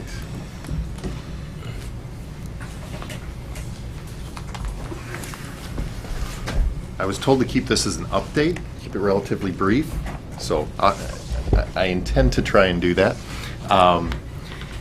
This is an update on basically the collaboration day we had today at Alberta Kimball Auditorium. We had Oshkosh West and Oshkosh North staff come in, and the whole point of that was to start answering a lot of questions about what are we going to do next year and to sort of kick this project off. While the initial kickoff providing staff with technology occurred back in November, this really, to me, in my mind, was the launch date. In my view, I've been in education over 25 years, and this is the most exciting time I've ever had in education. We are finally at that point that I've envisioned 20 plus years ago, where the technology meets the services, meets the finances and capabilities to be able to actually deliver something cost effectively. There have been one-to-ones around for 20 years, but they've never been really cost effective. The devices were $1,000 to $2,000 a piece, and they were just unsustainable. That is no longer the case, and we're able to get devices that are frankly no different than a digital textbook, and the device we're getting is actually less expensive than several textbooks, so that's a great time. What we wanted to do, the first thing we did is we kind of came up with a tagline, and you've already said it, it's learning without limits. And we came up with that tagline because it focuses us on the appropriate place, which is student learning. This is not about computers, this is not about hardware, this is about creating a learning environment where we've taken away all the limitations that have existed in the past. And that's been the focus. This is the agenda that we went through today with the high school staff. Both building principals, Aaron Cole and Jackie Schleicher, did a nice welcome and indicated how excited they are for the program next year, which was a great place to start, because in a sense we are about ready to hand the baton off to our high schools. We've done, as you'll see in a minute, we've done just about every type of planning and investigation that is possible from a central level, and we've come up with just about all the answers and all the details and ready to go. Now it's really time to hand it down to the high schools and have them help us through the implementation. We'll talk a little bit about how does everything fit together. Some of this stuff you've already heard. Phases 1 through 4, the work of the 7 action teams. The linkage to the learning, which you'll notice is centerpiece on our agenda, which is because it's the center idea. We then went through the handbooks with them and some of the nitty-gritty details. You know, most classroom teachers, they're very structured and they want to make sure that everything is well planned out, and appropriately so. We've tried to do that. We spent quite a bit of time on the supports we're putting in place for teachers, and then that answered probably 80% of their frequently asked questions. We then went through the few frequently asked questions that it did not answer, and then we broke out into small group discussions, and they were led through a protocol where they were capturing what are they excited about, what questions do they still have, what are they nervous about. I think there was one more in there. But staff were able to sit down in small departmental groups and have conversations about that. We've captured all that data as well, and then we're processing through that starting tomorrow. So that was what we walked through with the high school teams. So how does it fit together? You know this better than most. It all started back with our Oshkosh Area Community Foundation, which funded the survey that gave us our 5 priorities. The 5 priorities led to this board-approved strategic plan. One of the key pieces of that strategic plan was Priority 4, Goal 4A, the development of our 3-year tech plan. And as you can see down there, we're on bullet point number 4, where we're providing students with personal technology. So it was really important for staff to see that this wasn't just one component, it was attached to everything we've been doing for the past several years. You've heard me talk about the 4 phases and that we are in a phase 4 of this type of situation. We started by putting in a state-of-the-art infrastructure. Then a second, in my view, most important component was hiring our embedded PD, which is our technology integrators. The third thing was providing staff with technology. That is a step that a lot of districts, in fact most districts, did not do. They did not give teachers the technology, and if they did, they gave it to them almost simultaneously with the students. So they didn't have any time to use it and acclimate themselves to the services available. There are even some districts where the teachers need to, because the way the filtering's set up, that the teachers need to have a separate fake student account to test every one of their lessons. So you can imagine the hoops that would require the teacher to go through. We've eliminated that. Phase 4, we're ready to provide students with access to technology. Now, there were about 1,000 details we had to go through and to answer a lot of the questions and make sure we do this properly. So we took our 30-member technology team, we broke them out into 7 action teams, and those are the 7 teams. The first one, Learning Management System selection, you actually heard from a month ago when we selected Canvas as our LMS. Team 2 worked on the Parent and Student Handbook. Team 3 worked on digital citizenship, curriculum, and materials, and that was heavy focus with our media and information literacy staff, what you would refer to in the past as our media specialists. They've done a phenomenal job of establishing a scope and sequence and the appropriate materials. Team 4, policy and rule development. We are still using our existing board policy because, as you know, our Neola policies have not been approved by you yet. I can tell you both policies, the current existing one and the new Neola one, are very much in line with each other. I'm not worried about that at all. In fact, our existing policy totally supports where we're going with all of this. Team 5 worked on PD, and we had short-term and long-term. Our short-term goal was how do we get our high school staff specifically from January 1, last January, to September 1 and get them ready. And we put together a whole variety of professional development opportunities for teachers, and I'm pleased to say that they are filling those classes rather quickly. In fact, we're probably going to need additional classes because they're filling them all up. We're also starting to see a strong push from our middle school teachers who do not want to wait. They would like to get started as well, so that's a good thing too. And then they also focused on long-term professional development, which is, okay, what do we do after September 1? You know, not only for the high school staff, but also for the middle school staff coming up. And just as the middle school staff are wanting to move quicker, don't forget your elementary staff, because they're right behind them. So I told the high school staff today, I said, look in the rearview mirror. You'll see your middle school colleagues coming right behind you. Team 6 is student tech support and articulated credit, and I probably will turn that over to Julie to explain what that one's working on. So Team 6 I worked with, particularly with articulated credits. One area that we're partnering with the community and the Chamber of Commerce is they're doing cluster surveys with manufacturing and IT, and they're looking at how do we promote economic development and increase our talent pool in the areas of information technology, STEM, and manufacturing, and how do we support that. So one way we support that is in Oshkosh Area School District is through articulated or dual credit courses. And so through Fox Valley Technical College and our UW system, we offer many pathways that students can get post-secondary credits prior to even graduating from high school. And so a lot of times we hear about the CAP program and our great partnership with UW Oshkosh, but sometimes we don't hear as much about our partnership with Fox Valley Technical College and the pathways or the jump starts and pathways that we have directly with them.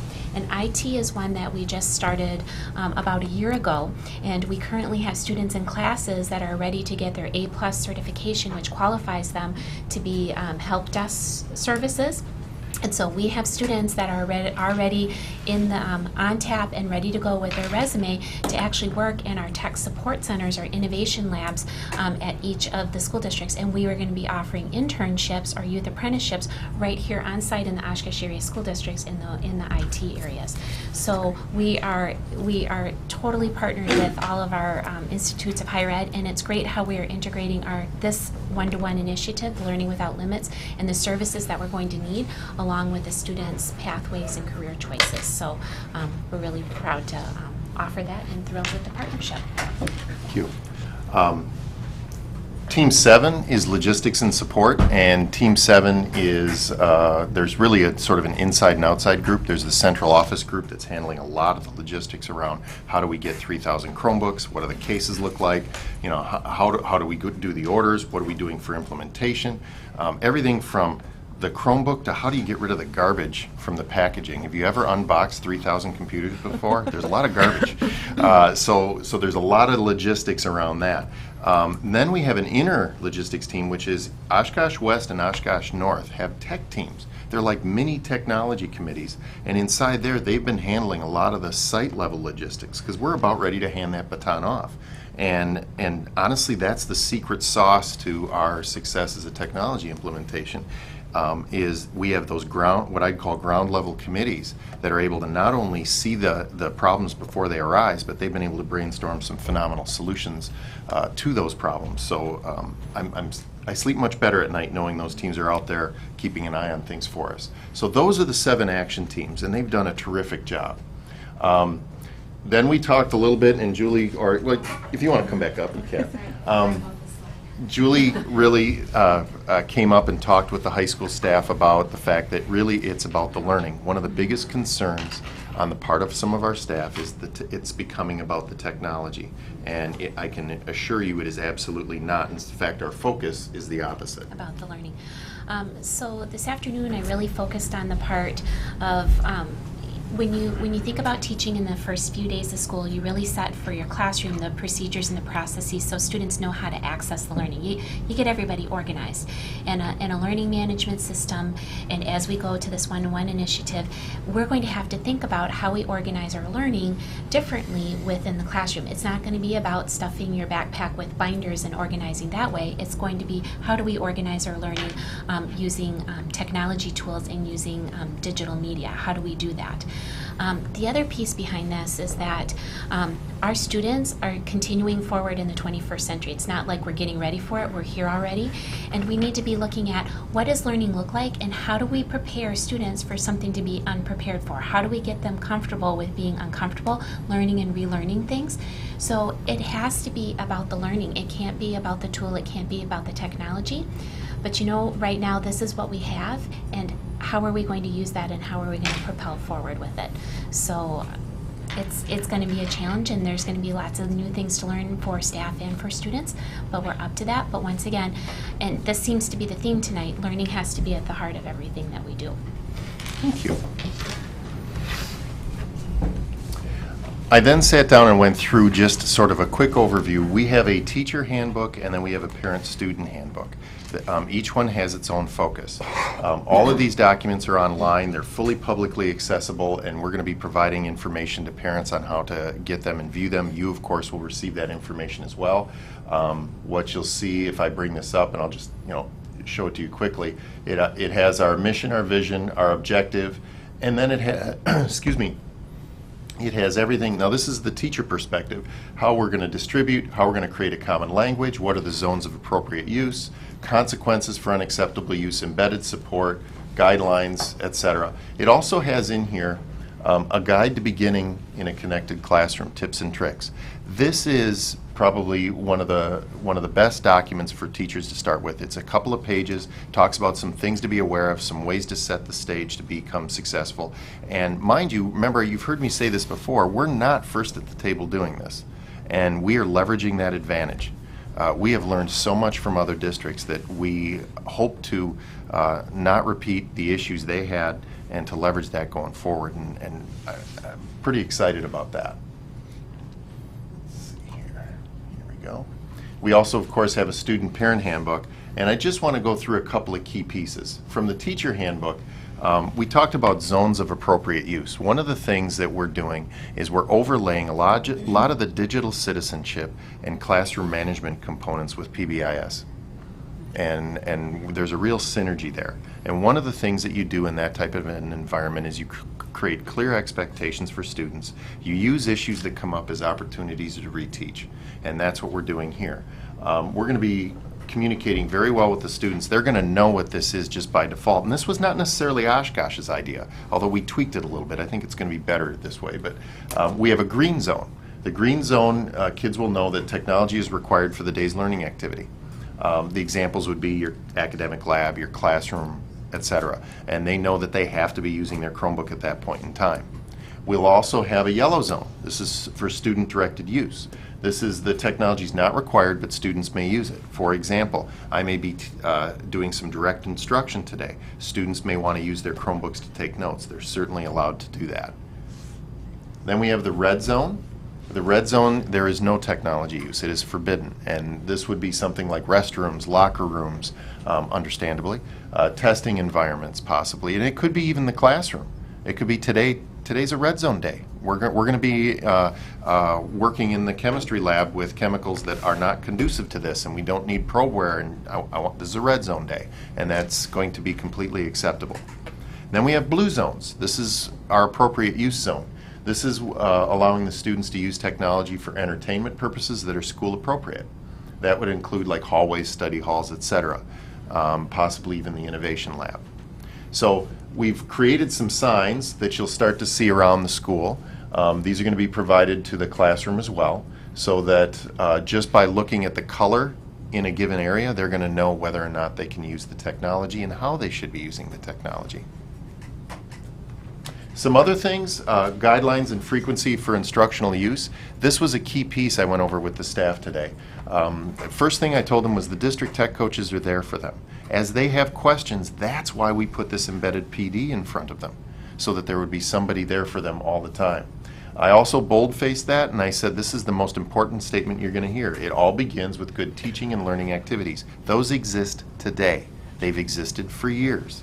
What we're really doing here is we're providing them with the tools to increase access, to increase information, and to give them some options that they didn't have before. And it really is a quality over quantity approach. It isn't necessarily the teacher who has Chromebooks open every single day of the year is winning some sort of prize. It's a quality approach. And we fully envision that this will cause an evolution, not a revolution, in what's occurring in our schools. And we're already seeing it, even without the one-to-one environment, which is why I think you're seeing such push from our teachers to get moving on this, because they're starting to see the potential and they'd like to go there. And right now, at certain levels, their kids don't have access. The other thing that's important is this was created, all the documents you're seeing were created by groups of teachers. I think that's why they're so good, is because they were created with real problems and real solutions to those problems. The student handbook's a little different. There's a lot of focus on receiving and returning the Chromebook, taking care of and using the Chromebook. Where do they go for tech support? You know, they don't go to Best Buy and go in front of the Geek Squad. It's hooked into our domain. They're not going to be able to help them much. How do they save their digital work? Acceptable use policy, guidelines, and consequences. Those are all there in spades. But one area I wanted to focus on is that everybody asks about is how do we ensure, how do we replace, what happens if they get damaged?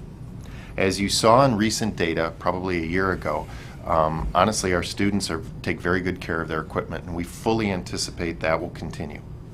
I think it's important to know that access fees are not allowed. This was recently a DPI clarification that they sent out earlier this year that said, hey, there's a lot of these one-to-one programs. As of yesterday, there are over 100 one-to-one programs in the state of Wisconsin right now.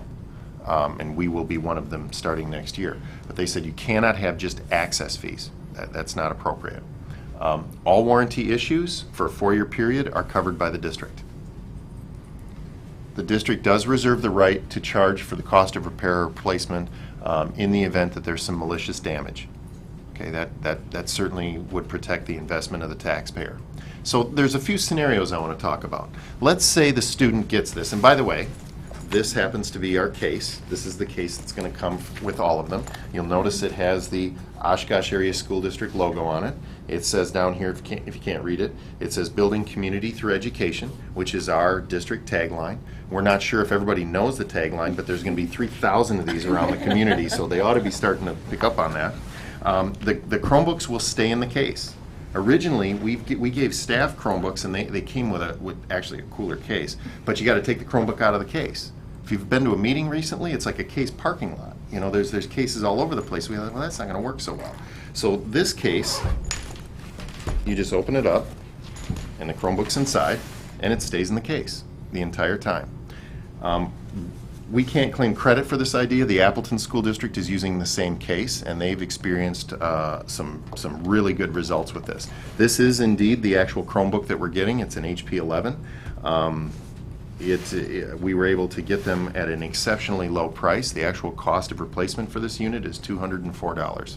So it is less than many of our textbooks, just to let you know. So it really is a digital textbook. But it will sit in this case all the time.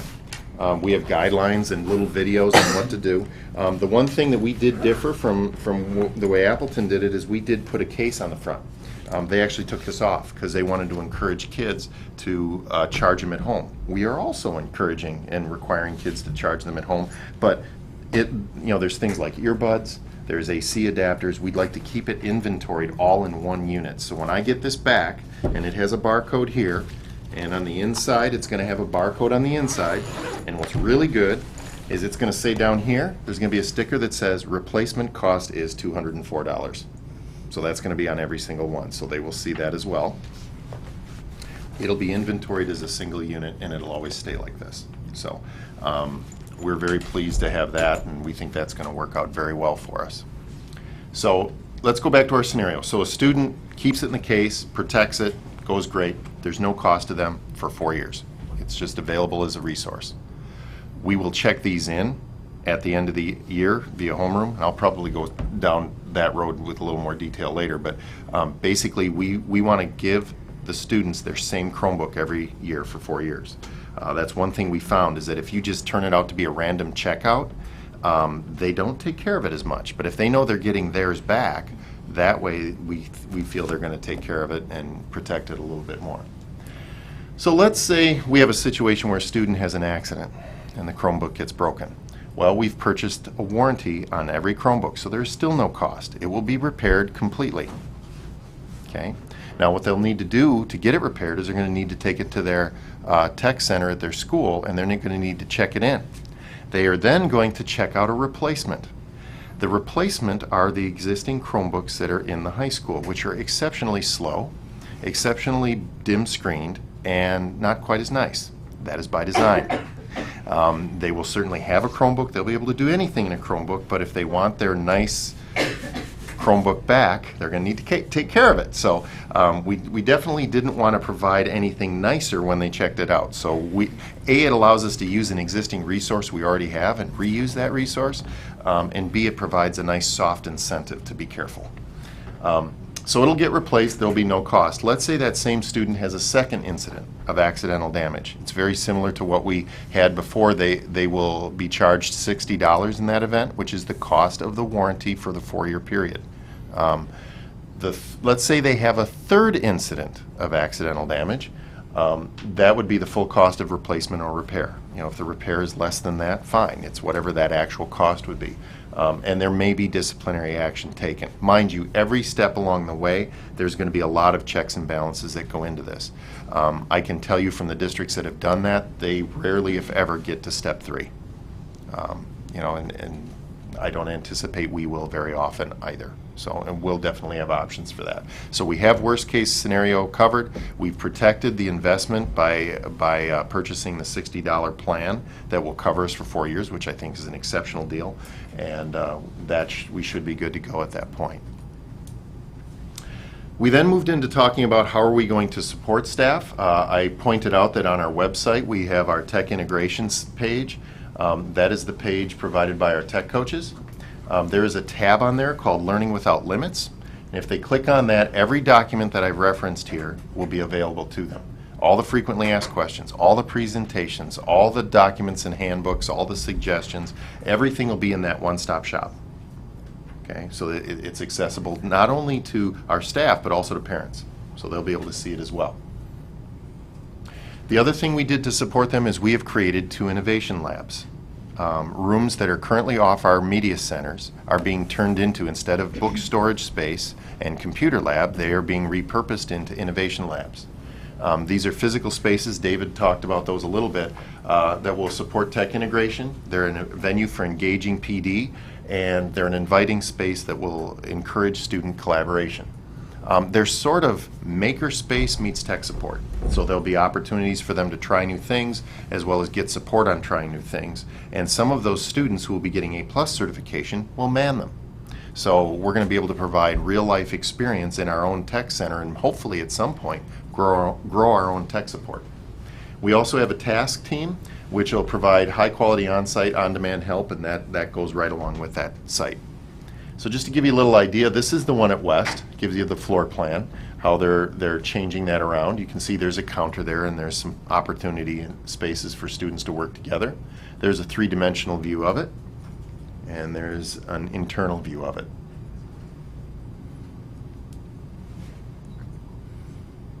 The other thing we're doing to support teachers is we've created the student learning plan.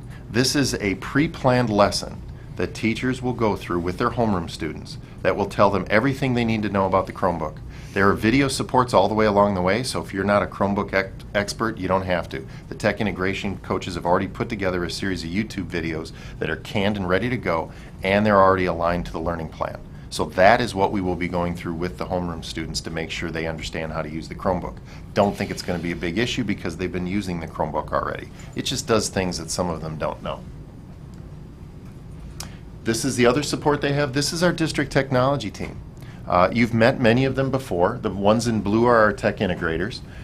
You can see we represent everybody from administration, high school, middle, elementary school, and our media and information literacy folks. So this is the group that was broken into 7 teams, and this is the group that created a good deal of the materials and did such a fantastic job for us. So some of the FAQs we didn't get to. Will a presentation be given to parents to answer any questions they might have? By the way, these questions came from department chairs. They were the ones who vetted a lot of the questions into our system.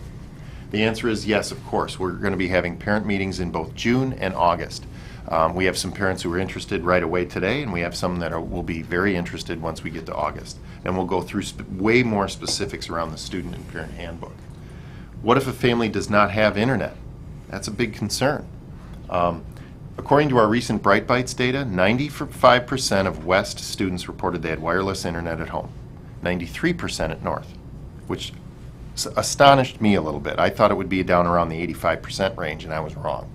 It's much higher than that. But that still represents we have some students who might be homeless. We have some students who may not have that access. So what are we going to do about them? Well, first off, other wireless options do exist in the community. Obviously, if they get within about 100 feet of our school, they'll be able to tap into our wireless. But if they go to the library, area businesses, they can do that as well. It's also important to know that Chromebooks do accommodate offline access. So if they're working on a Google Doc or a Google presentation, they can work on that offline. And once they get back in, it'll sync itself up. So that won't be as big of an issue. Also, we're exploring the option of purchasing mobile hotspots for checkout. And I've seen other districts do that. Green Bay most notably bought a small mobile hotspot called a Kajit. It's a company that makes those. It has all its filtering pre-built in the mobile hotspot. And some of you may have used those before. If you live too far outside of town, you often have to use a mobile hotspot to connect to wireless. The advantage of those is they can go anywhere with the kids. A student could check it out and ride the bus to an athletic meet and be able to do homework the entire time. The other thing we may want to talk about at some point is as we renegotiate contracts with our busing service, once we get fully implemented, why wouldn't they have one of those in every bus? It's not super expensive anymore. It's not as expensive as you would think. So it's about $40 a month. So the cost is relatively inexpensive for what you get. And you could have a whole bus of kids on one unit. So that's one of those. How will we monitor and safeguard internet access? That's another big one. Obviously, we start with digital citizenship. We start by, students are not always going to be in a filtered environment like we provide them. They're going to be home. They're going to be able to do different things. So what we wanted to do was start with digital citizenship and teach them how to be good digital citizens. Next, we'll be purchasing an advanced filtering system. Not only will this ensure, to the extent we can, that inappropriate content is filtered out, it'll also allow us to locate the units should they be misplaced. And we are going to announce that loudly to all the students that if the unit does get stolen, we'll be able to locate it within 20 meters. So that should work out pretty well for us. Next question. I know we have a lot of embedded PD options, but what other PD will be provided? We have detailed rollout day training, as I referenced. That'll be in August and ongoing. We also have summer technology courses, most of which have already filled, so that's phenomenal. The major focus is getting started in a connected classroom. And if they need more help, they'll see their technology coach. Last one was, I use Google Sites for my classroom. Do I have to use Canvas? You're going to force me to use Canvas. The answer is absolutely not. We did purchase Canvas. We do think it's an easier solution. And in my opinion, I think teachers are going to leave their Google Sites behind pretty fast. But we're not going to require it. If they're still finding value and use in that, they can continue to use it. Our philosophy is to choose the best service for students, and we only get rid of technology when it is end of life and it no longer is being used by users. And that's pretty rare. We have Moodle, which is a learning management system. It's an open source free learning management system. It's been around for probably 10 years. We have 2 individuals who've logged into it in the past 6 months. So that's one of those things that will probably go bye-bye. What is our end goal and why are we doing this? That was a big one. And what I did is I said, well, let me share a story with you. I had the advantage yesterday of being with one of the heads of the FCC. We were at the WISNET conference. WISNET is where we get our internet service from, and they have an annual meeting every year, and we go to that. And they always have some pretty amazing speakers. And this one was no exception. And he talked a lot about broadband access in the United States and the problems with it. And you all know that. You've read about it. If you get too far west of town, good luck getting any decent internet access, because you're going to be in that zone where the only way to get it is either through your cell phone or one of those hotspots. Okay? In a country like ours, that seems pretty ridiculous compared to most other countries. You know, they have a much better internet service. And what I was struck with, and he compared it to rural electrification. If you remember when that came in, rural electrification occurred to get electricity to rural areas where companies, it was not profitable enough to get there. So there were these cooperatives that came in. And what was really interesting is, why did they do it? To get lights, to be able to run things in the evening. And that was it. In fact, if you talk to your parents, often they may still refer to their electric bill as the light bill. Yeah. Because it really was a light bill. And for years, that's all people used it for, was lights. And electricity really didn't take off. And people were thinking, well, what more would you need it for than lights? Now imagine today having to operate your home without electricity, or only using electricity to light your home. It wasn't until the World's Fairs. And in the World's Fairs, what happened was they started to see all these different possible opportunities.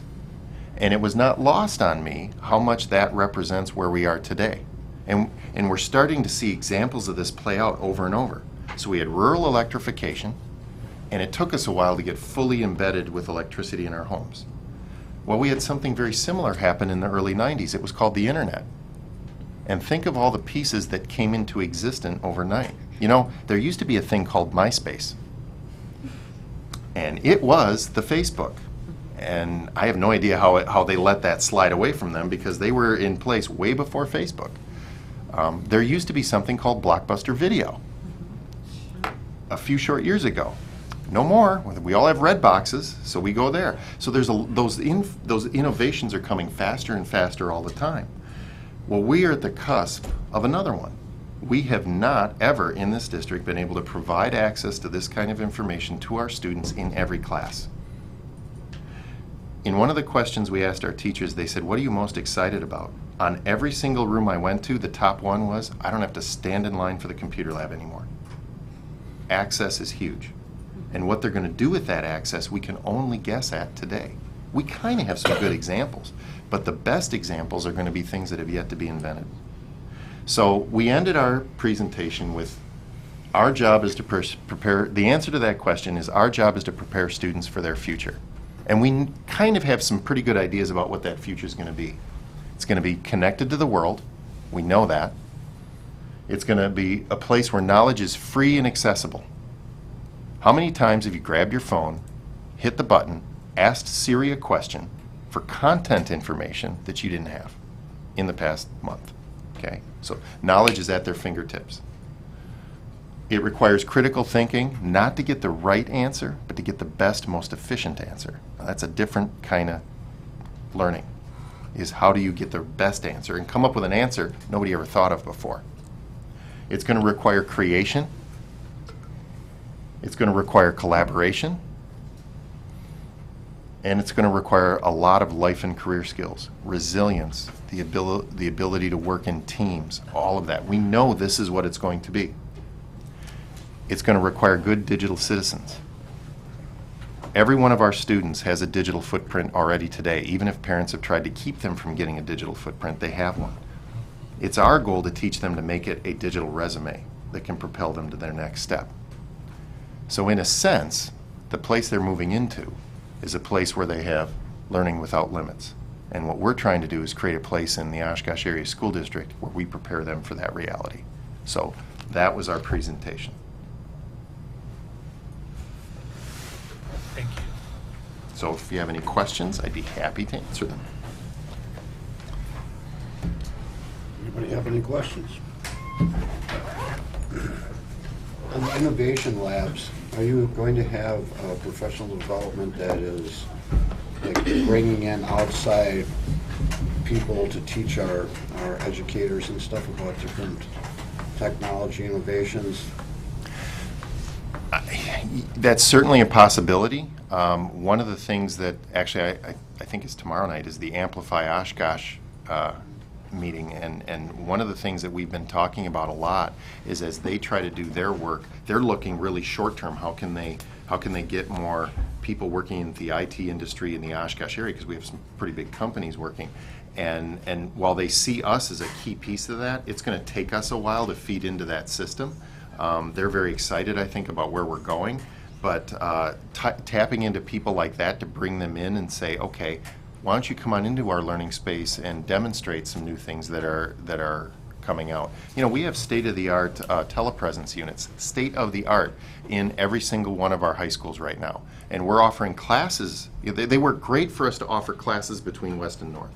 And that saves us a lot of money. The systems pay for themselves easily doing that, as well as giving students opportunities that otherwise we wouldn't be able to run those courses. But the real value of those units is how we connect them to the outside world way beyond Oshkosh.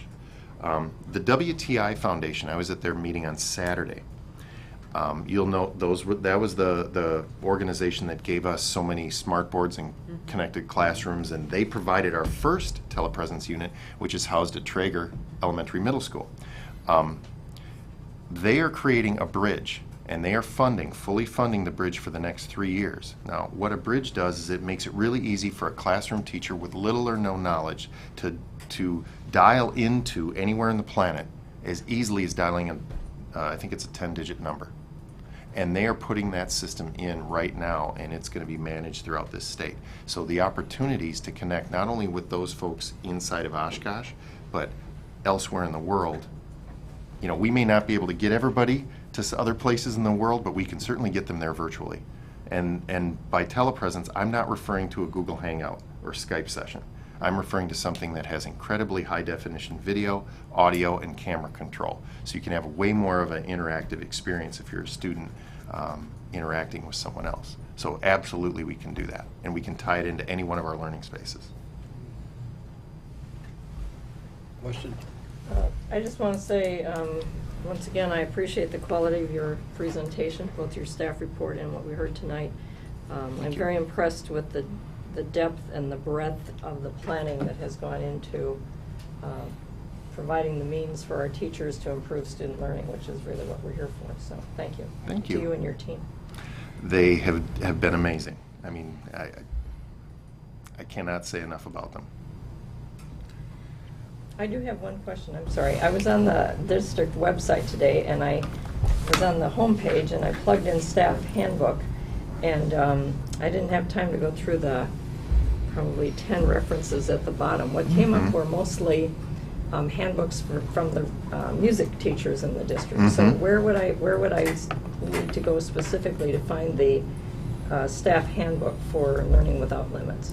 What we're going to do is the actual staff handbook we're going to place inside of our portal site, because remember we have two different pieces. The portal site is for the internal stuff, and we know staff are going to want a real quick way to get there, and I can share that link with you, and it's right off the tech integration page. Okay. But under the parent-student links, you're going to see a new link come up that will take them to all of these resources. Okay. We'll probably stand that site up probably a day or two before we start having the parent meetings, and then that will be their place to go. So we'll have two spots. Okay. Thank you. Yeah, absolutely. Any questions? I would just like to add, Dave is coming to the end of his 5th year in the school district, and I was not here during those first 2 years, but the stories and tales, and I frequently cite this one, and Dr. Herzog, you were mentioning being on the website, and when I was trying to learn about the school district in April, May of 2012, and I came to discover that remember 2012, I discovered when the snow makeup day for making up a snow makeup day for 2010 school year was popped up, to give you a sense of the condition of the website and the condition of technology in the district and the ability to retrieve. When we look at what has all occurred from telephone technology through the entire process of having a system that's reliable, that doesn't cause us to worry about whether or not we can not make payroll, but produce payroll, to all of the other things that have occurred here. And Dave gives lots of compliments to his team, but the bottom line is that without Dave in this position, we would not be here today, and we would not be celebrating the changes that are occurring in this district. This is an exciting time, and when we look at all of the things that were taking place this afternoon with our high school staffs, as well as what is moving ahead and placing in the hands of students into the future, it is to Dave's credit and his leadership in putting together a team of people working together well to make all the difference in the world. And we are really indebted to Dave for his work in making this occur in this district and make us a leader, both not in outcomes, but in how we've delivered it, because that's part of the issue. People adapt to most anything, but if you deliver it in a trashy way, it will be perceived forever as just junk, and that it will not be. Thank you, Dave. Thank you. Thank you.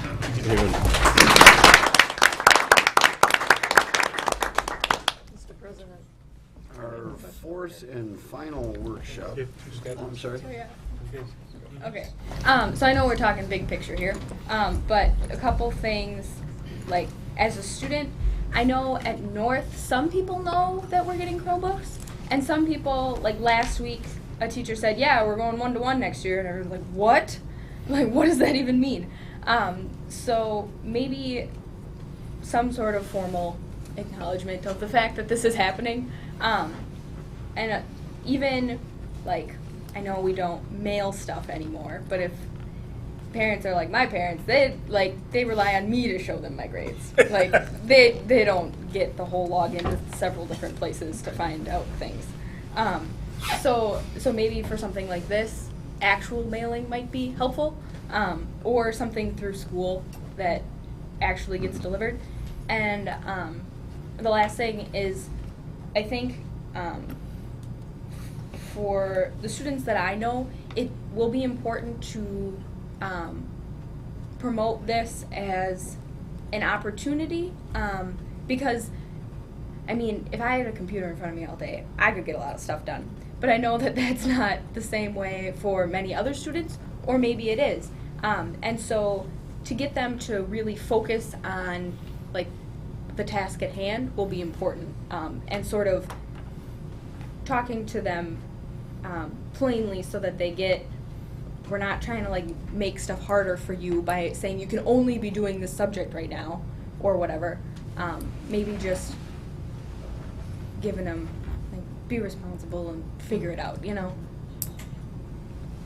Good internet citizens. Right. Yeah, so I'd just like to mention from a student perspective, the gravity of what you're doing, because you're taking something like an institution of school and offering general knowledge. And right now, what you're doing is a one-to-one basis connects student of equal opportunity to the internet, which is a plethora of information. Now, with my experiences with technology and being at school and using it, because I've had a laptop for like 3 years, and I would use that for many of my classes. I've taken that idea of general knowledge and then specifying it to specific knowledge. So when you're talking about different career plans, now what you're giving the student is, again, the baton, not only to run his race, but create his own, because he or her gets to specialize in the knowledge that he wants or she wants. Because I had no idea about telecommunications or electronics, and I had a particular interest in it, and it related to a class. And next thing you know, I'm creating my own product and actually presenting in front of a pitch tank, in front of a Shark Tank judge tomorrow, which is really cool because I use technology even from my classes to kind of roundabout way go there. And next thing you know, I'm presenting myself in front of a 500 millionaire dude, which is pretty cool. So I think that for everybody getting that opportunity is to specialize in what they want to do and take particular interest in their future. From general knowledge, students now can get specific to what they want to do, and that's just great. So, couldn't said it better myself. Thank you, David. Anything else? Okay. Our last workshop, innovation in the OASD. All right, I would love to say the cliche, we've saved the best for last, so here we go. Last year, we approached the board to ask for funding to get innovation under the way, because a lot of times we just need to plant the seeds to grow something larger, grow something bigger and better. And so tonight we're going to give you an update on some of the things that we've done with the innovation funding this past year, in addition to asking for your approval to continue funding some of those things. And so we're going to be doing 3 parts tonight. First, we're going to kick it off with the Academy for Global Studies, which is now approaching the end of its first year, and I have fabulous presenters behind me. Then we're going to be going into our K-8 STEM coach and the different STEM activities that we've been supporting across the district, and then moving into Jacob Shapiro's extension of their charter contract as they look at becoming a K-5 STEM school, focused on a K-5 STEM. So it's my pleasure to introduce the Academy for Global Studies, and who is leading us off tonight? So come on up. And then here's the...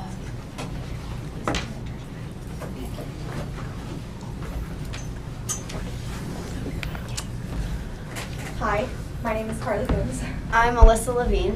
I'm Jamie Rangans. And I'm Sandra C. And we are the Academy for Global Studies. Our 3 teachers are behind us here. Okay, so the Academy for Global Studies is basically, we blocked together 3 classes of World Cultures, English 1 Honors, and Spanish 2. And so this is a way to kind of integrate the curriculums together and work kind of hand in hand with each other. It has a global focus, so mostly every single thing that we do, we relate back to the world and how it affects the community, the state, the country, and other countries around the world. And one of the good things about the Academy is that there's only 60 students, and we're divided into small groups, which I really enjoy because it's more personal and I get to connect with the teacher more than in a class with like 30 students. And then we have something called a GAP, which is a Global Education Achievement Certificate, which you will receive upon your final year of completing the Academy, so for our senior year for graduation. It is showing that you are a globally competent student and that you have completed many different things to show your competence over and over.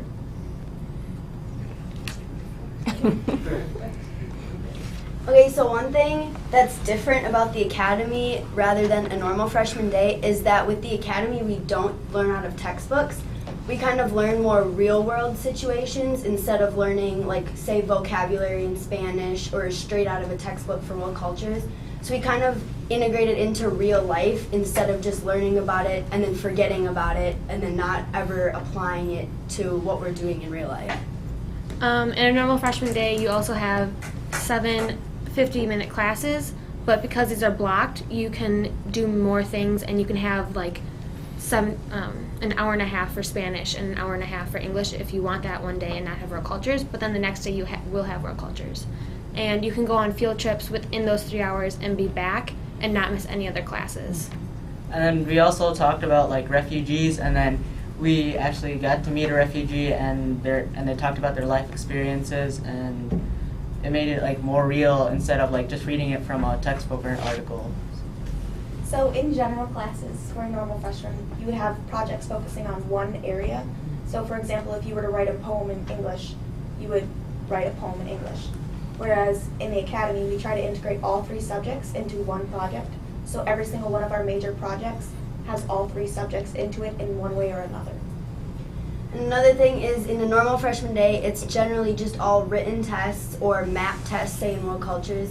But with the academy, they're varied assessments. So sometimes our assessments will be giving a speech of a poem that we wrote, or having like a discussion, a class discussion, and like applying our knowledge instead of just always taking written tests or always having to memorize facts. This allows us to remember a lot of the facts that we've learned because we're not only saying it, but we're not just spitting out facts. We're able to kind of change it and apply it to our own lives. Somehow we integrated the subjects together. We learned about alternative energy in the beginning of the year. So in world cultures, we researched those and we talked about them. And then in English, we wrote a letter to the governor about like why we think this, like a certain type of renewable energy would be the best for our state. And then in Spanish, we had to talk to Senora about that energy type and explain what it is and how it works. For Subcomandante Marcos and the Legend of Robin Hood. I'm not sure if you're familiar with Subcomandante Marcos, but he led an uprising, well, a revolution, in Chiapas, down in Mexico. And so we kind of learned about stuff like that in Spanish. We had articles about him and we talked about him in Spanish. And then obviously the history part of it would be the fact that it happened in the past. And for English, we also read The Legend of Robin Hood and found parts of Subcomandante Marcos and his revolution and connected that to Robin Hood, how they were similar, compared and contrasted those as well. Well, while learning about the Iranian Revolution, we read a book called Persepolis, and we didn't only just read it in English, we also read it in Spanish, so it like integrates with the Spanish component. And then we also had to do a timeline for our final product, and we had to do a formal introduction and a formal conclusion, which goes towards our GAC, so it just overlaps. And then for our poetry projects, we had to write poems, including poetic elements and literary elements. So that was the English concept. But we also had to do it on a world topic, so something that affects the world. So that was drawing in the world cultures. And also, 1/4 of our poem had to be written in Spanish. So when we presented it, we were actually speaking in Spanish. So we tried to integrate all 3 subjects together with that as well. So for this page, so for our poems, we had plenty of time to work on them, and we worked on them in class. We had various partners who we would compare poems and have them kind of pick apart and revise and edit over and over and over until it was absolutely perfect. And then we presented it to our entire academy, so all 60 students, plus any parents or other teachers or other students outside of the academy who would like to come see it. And we did that during our 3-block period in the little theater at West. And this, okay, wait, if you can go back. We have, it's all right. We actually have a link to the video, but before we begin, it is a 5-minute video. And a couple of the students are louder or quieter because some people were more shy, some people were more comfortable, but everybody did a fantastic job and all 60 students presented, so that was amazing. and I had the privilege of observing and attending. It was a fabulous experience to see the talent and the demonstration of especially the wide variety of topics that students chose that were global in nature, that looked far beyond Oshkosh and took into consideration issues in the world. So with this, we put a whole bunch of different poems together. So you get little pieces of each one. Sorry, let's see. How long have been going by second install? I'm so sorry. Whole joy. All the choices that are made, either strengthen or destroy. I am going to vomit my words at you, and you will listen. Escuchadas.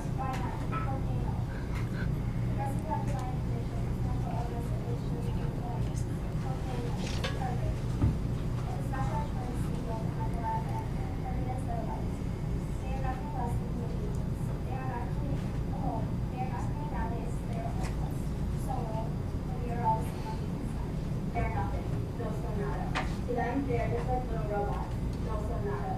Their arms and legs move as if machines, last máquinas. When they leave, they rarely have a place to go. When they dream, sueño, all they can hear is the roaring of last máquinas, the clinking of metal, and their dictator yelling at them to move faster. What is the game cannot be? Like here at HQ, critical game cannot be.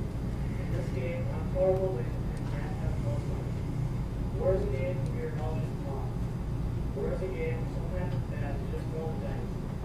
War is a game where you want to learn to just say spot on board, but it matches on that time. They had no knowledge that love is satisfied. They had no knowledge that love is satisfied.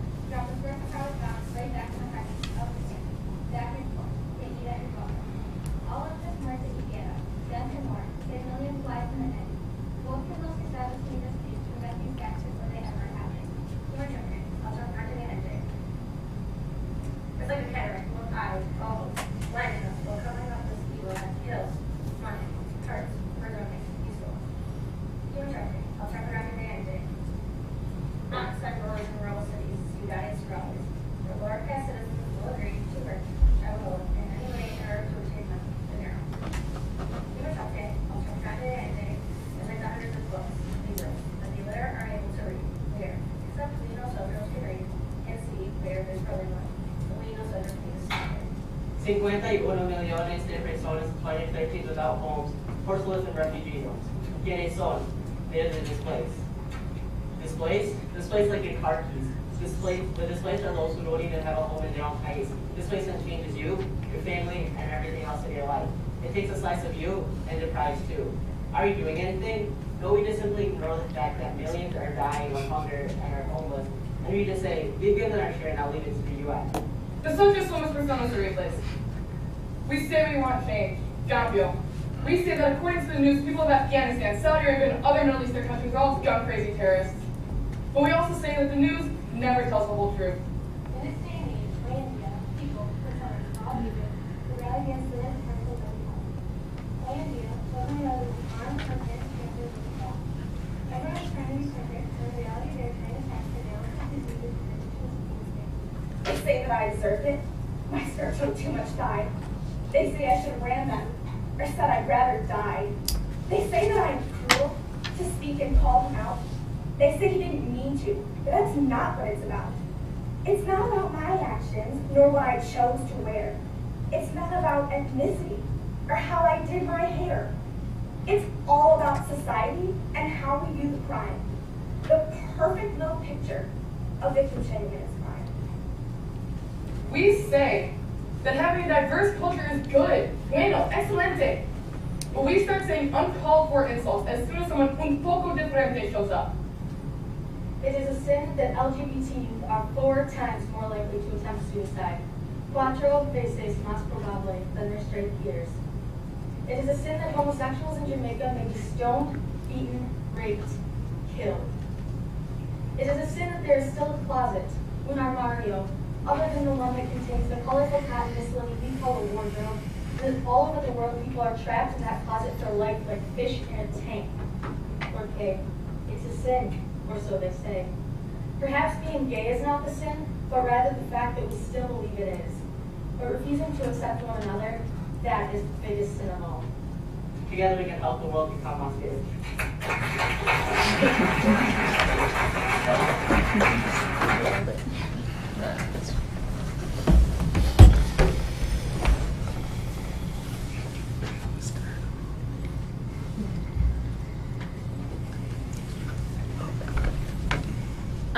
So this is some of the two of the field trips that we went on. In the first picture to the left, we went on a field trip to Romeo and Juliet with all of the other English 1 honors to an outdoor theater. And then on the second one, we visited a biodigester in Oshkosh, which we did in the 3-hour block and didn't miss any other school period. But we we learned like what happens at a biodigester and how it benefits the environment. And after we went to the biodigester, we actually created a team which we wanted to like bring the trash from west to this biodigester to create like energy, but that didn't fall through. That fell through because of the costs involved and stuff like that.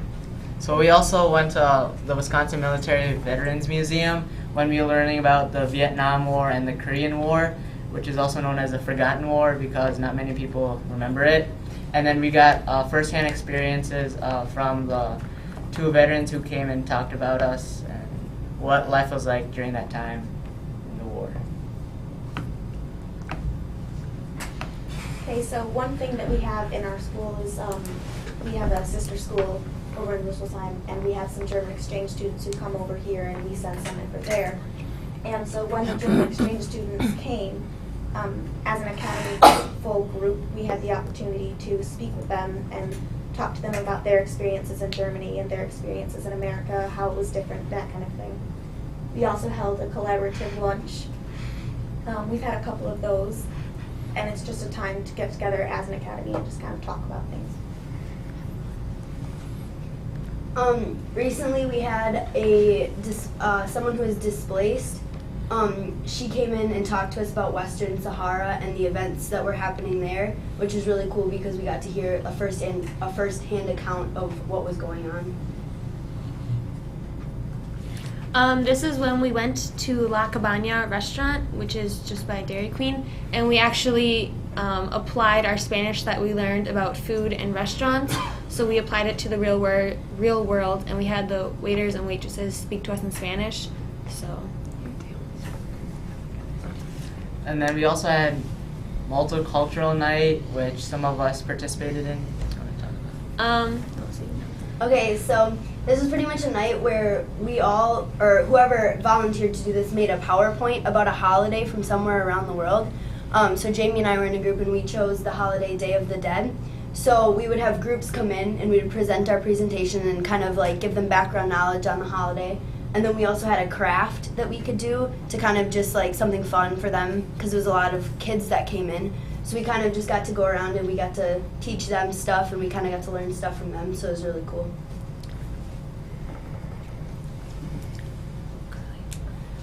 So we also as the Academy encouraged students to participate in the National Spanish Exam. And we had 11 who, well, we were supposed to have 12, but one was sick that day. Just want to make sure that I got the number right. But 11 of us participated in it.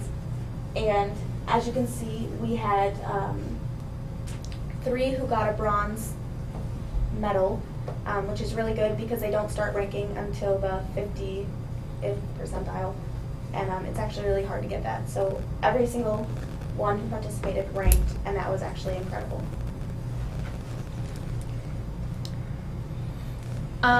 Some more things that we do in the Academy. We have a lot of guest speakers. So we've had somebody come in from the synagogue when we were learning about religion and teach us more about the Jewish culture and the Jewish religion and how they celebrate it and stuff like that.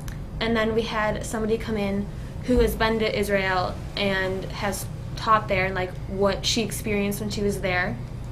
And then we had somebody come in who was an Afghanistan refugee, and he showed us like what it was like to be there and what the changes he had and what was his like new favorite thing about Wisconsin in the United States. another thing that we did is while learning about the Muslim religion, we went to the Fox Valley Islamic Society because many of my friends don't know about like what Islam is and then what we do and stuff like that. So we showed them where I pray and things like that. Also, for the middle school visits, actually all 4 of us participated in this, and we went to various middle schools within the community, and we broke up in small groups, and we went during the school day, and we presented to the Spanish classes, because one of the requirements to get into the academy is that you need to be a freshman able to take Spanish too. And so we went, and then we just kind of explained to them what the academy is, why you should join it, how you get into it, just kind of basic things like that. And another thing that we really like to do with the academy is next year when we are one-on-one with Chromebooks, we want to like reach other classrooms around the world and know what they're learning about the same topic, so you get an understanding of what everybody kind of knows about that topic. Any questions? I do actually. A nice presentation, by the way. I'm curious, you've shown us what you do, and I'm very thankful for that, and nice work. I'd like to hear what it feels like, how it might change your future aspirations. If you're, for example, going on the trip, is it this summer to Peru or next summer? I can't recall. Next summer. But tell me about what it feels like, how it plays out in your life, how it plays out in your future, please. I feel like it kind of allows you to think more in the concept of real life scenarios, where when you're in ordinary classes where you go from world cultures and then you may go to math, you might go to science, you forget about it as soon as you leave. You're not really thinking about it. So when you integrate them together, if you're learning something in world cultures, that might carry over into Spanish and that might carry over into English. So you think about it more, and it kind of makes you realize more of what's going on instead of just kind of going through the motions every day, doing the different things. And for Spanish, I'm actually going on the Spanish trip next summer. So it's kind of when we learn Spanish in a more real world scenario instead of just vocab out of a textbook, it makes it a lot more easy to apply and use in the real world, which we learned when we went to the restaurant. It just makes it a lot more easier to use and easier to understand, where instead of just learning vocab, you can't like form sentences, you can't put it all together. Thank you. This was very interesting. I applaud the work of you students and your teachers in getting to this point. I think it's quite admirable that every one of the students who took that national Spanish exam was successful. And I couldn't help but think as you were talking that there are so many resources in the Oshkosh community that would really be advantageous to your program. When you talk about Peru, one of the Oshkosh Rotary clubs, Oshkosh Southwest Rotary, has been involved in an international project with Peru for about 5 or 6 years. I don't know if you're aware of that, but there are people regularly who would go down to Peru, and they would love to share their experience with you. They've been responsible for implementing a technology called the soy cow. I don't know if you're familiar with that, but you take raw soybeans and water, and you create soy milk, which is very important in a country such as Peru, particularly in the poorer areas of the country, because it's a source of protein. And then they take the byproduct of the soy milk, which is a flour product, and they make that into little cakes and things. And that provides literally the work of this Rotary Club with other Rotary clubs with which they've collaborated has resulted in literally thousands of people getting protein on a regular basis, children and older people. And they're also starting a dental clinic down there. So connecting with Southwest Rotary before you take that trip to Peru, I think would be wonderful. And I know they'd be happy to cooperate and collaborate with you in any way they could. There was an amazing project that I had an opportunity to see the results of last week at UW Oshkosh through a program called Quest 3, where students went out into the community and interviewed people living in poverty and what that has meant to them, and focusing on what does the face of poverty look like. Grace Lim would be a tremendous asset to you and your people. She has a background in journalism, and one of the sessions that she was involved with highlighted refugees, other refugees. We have a sizable Hmong community in this city who, again, would be very happy to share aspects of their culture. Richard Kalinowski of UW Oshkosh is an internationally known playwright, and one of the plays he wrote was on the conflict between the Armenians, which is a small country, kind of Western Europe, and the Turks, and wrote a very powerful play about the implications of that for largely the Armenian people and their offspring. So those are just three that came to mind that I thought, wow, there are so many people, and those are just three examples, but there's so many more that I'm sure that as the community sees this video, will want to step forward and reach out to you and provide some additional rich experiences. So again, I applaud what you're doing. Very cool stuff. I just want to add, just very quickly, we have had a fun year. We are really, honestly, 5 minutes ahead of our students in our planning, and so it's been a lot of work, but it's really been fun.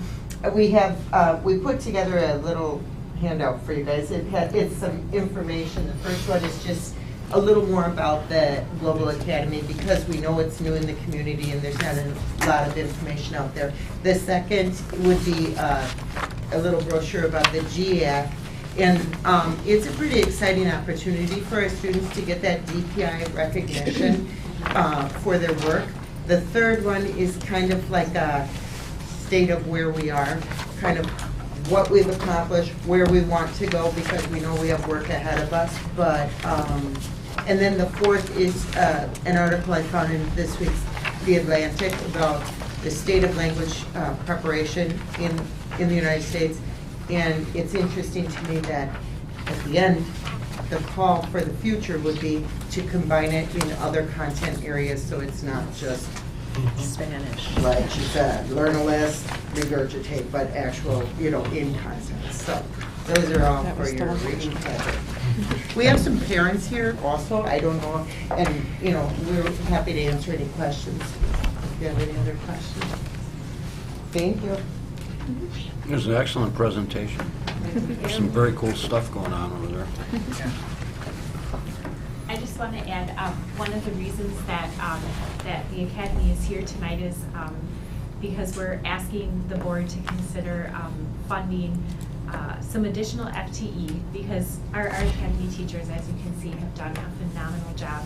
This is the first year of the Academy. All of these students are freshmen. Next year we're going to be running a freshman and a sophomore Academy. And the following year we'll add the junior level. And so they've done an amazing job, but there's so much more they want to do. A lot of the things, Barb, that you just talked about, I mean, all of that takes time to connect with people and set up these experiences and field trips, and that the content area integration, we have 3 content areas you're trying to all integrate and figure out and things like that. I mean, all of that takes so much time. And so we really want to make sure that our teachers in the Academy, these 3 teachers and then the 3 teachers who will be joining them next year, that they really have the time to mentor the students who are earning the certificate, because you don't have to be in the Academy to earn this certificate. We have about 30, I think, students who are not in the Academy, who are older students who want to earn the Global Education Achievement Certificate. And so those students have to have a mentor. They have to have a teacher who can verify all of the work that they're doing in order to earn that certificate. The common planning time, the collaboration, not just with each other, but also with the community, not just the Oshkosh community, but the global community. And so I know that they have dreams and aspirations of doing so much more, but that really, really does take a huge time investment. These teachers are the first to arrive every morning, the last to leave every night, and they're often there on Sundays. So that's just not sustainable, to be honest. And so we're really hoping that you'll support this. The article right there just proves that what they're doing here with this Academy is the road that we need to be taking to really make sure that our students are prepared for the world that they are living in now and that they will be living in the future. So that's why we're all here today. So if anyone has questions, the kids or teachers can answer those. And I would just like to add, and as I've learned about this program and supported the program when it started last year at this time for this coming year, I think this responds very much to where board member Steve Eliason has been directing us to think outside of Oshkosh, and we may not be able to afford the issue of transporting to another place, but we have those opportunities, but we are getting our children's minds to another place. And that really is really truly the experience. And as I have watched their engagement and what you unfortunately weren't able to see in the video was the focus on the thematic photos and background that each one of the students portrayed, along with their poetry reading both in English and Spanish, and the emotion and strength that is demonstrated by their fully, and you asked the right question, Steve, was how does it change you? I could tell by the engagement of students as I watched those presentations, their emotional tie-in to what they had learned and what they were doing that goes well beyond simply rote memory. It was demonstrating that there was feeling and emotion behind what had occurred. And this is a fabulous program to be getting started and a wonderful choice for students at West High School. Thank you, guys. Thank you all. Do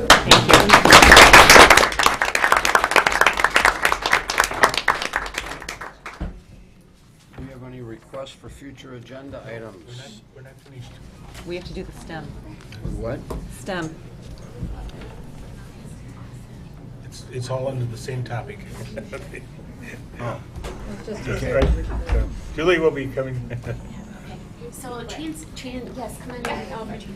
Transitioning into our next part of our presentation is we're going to go into the STEM update and then transition right into Jacob Shapiro Brain-Based Instructional Laboratory School and its conversion to K-5 STEM.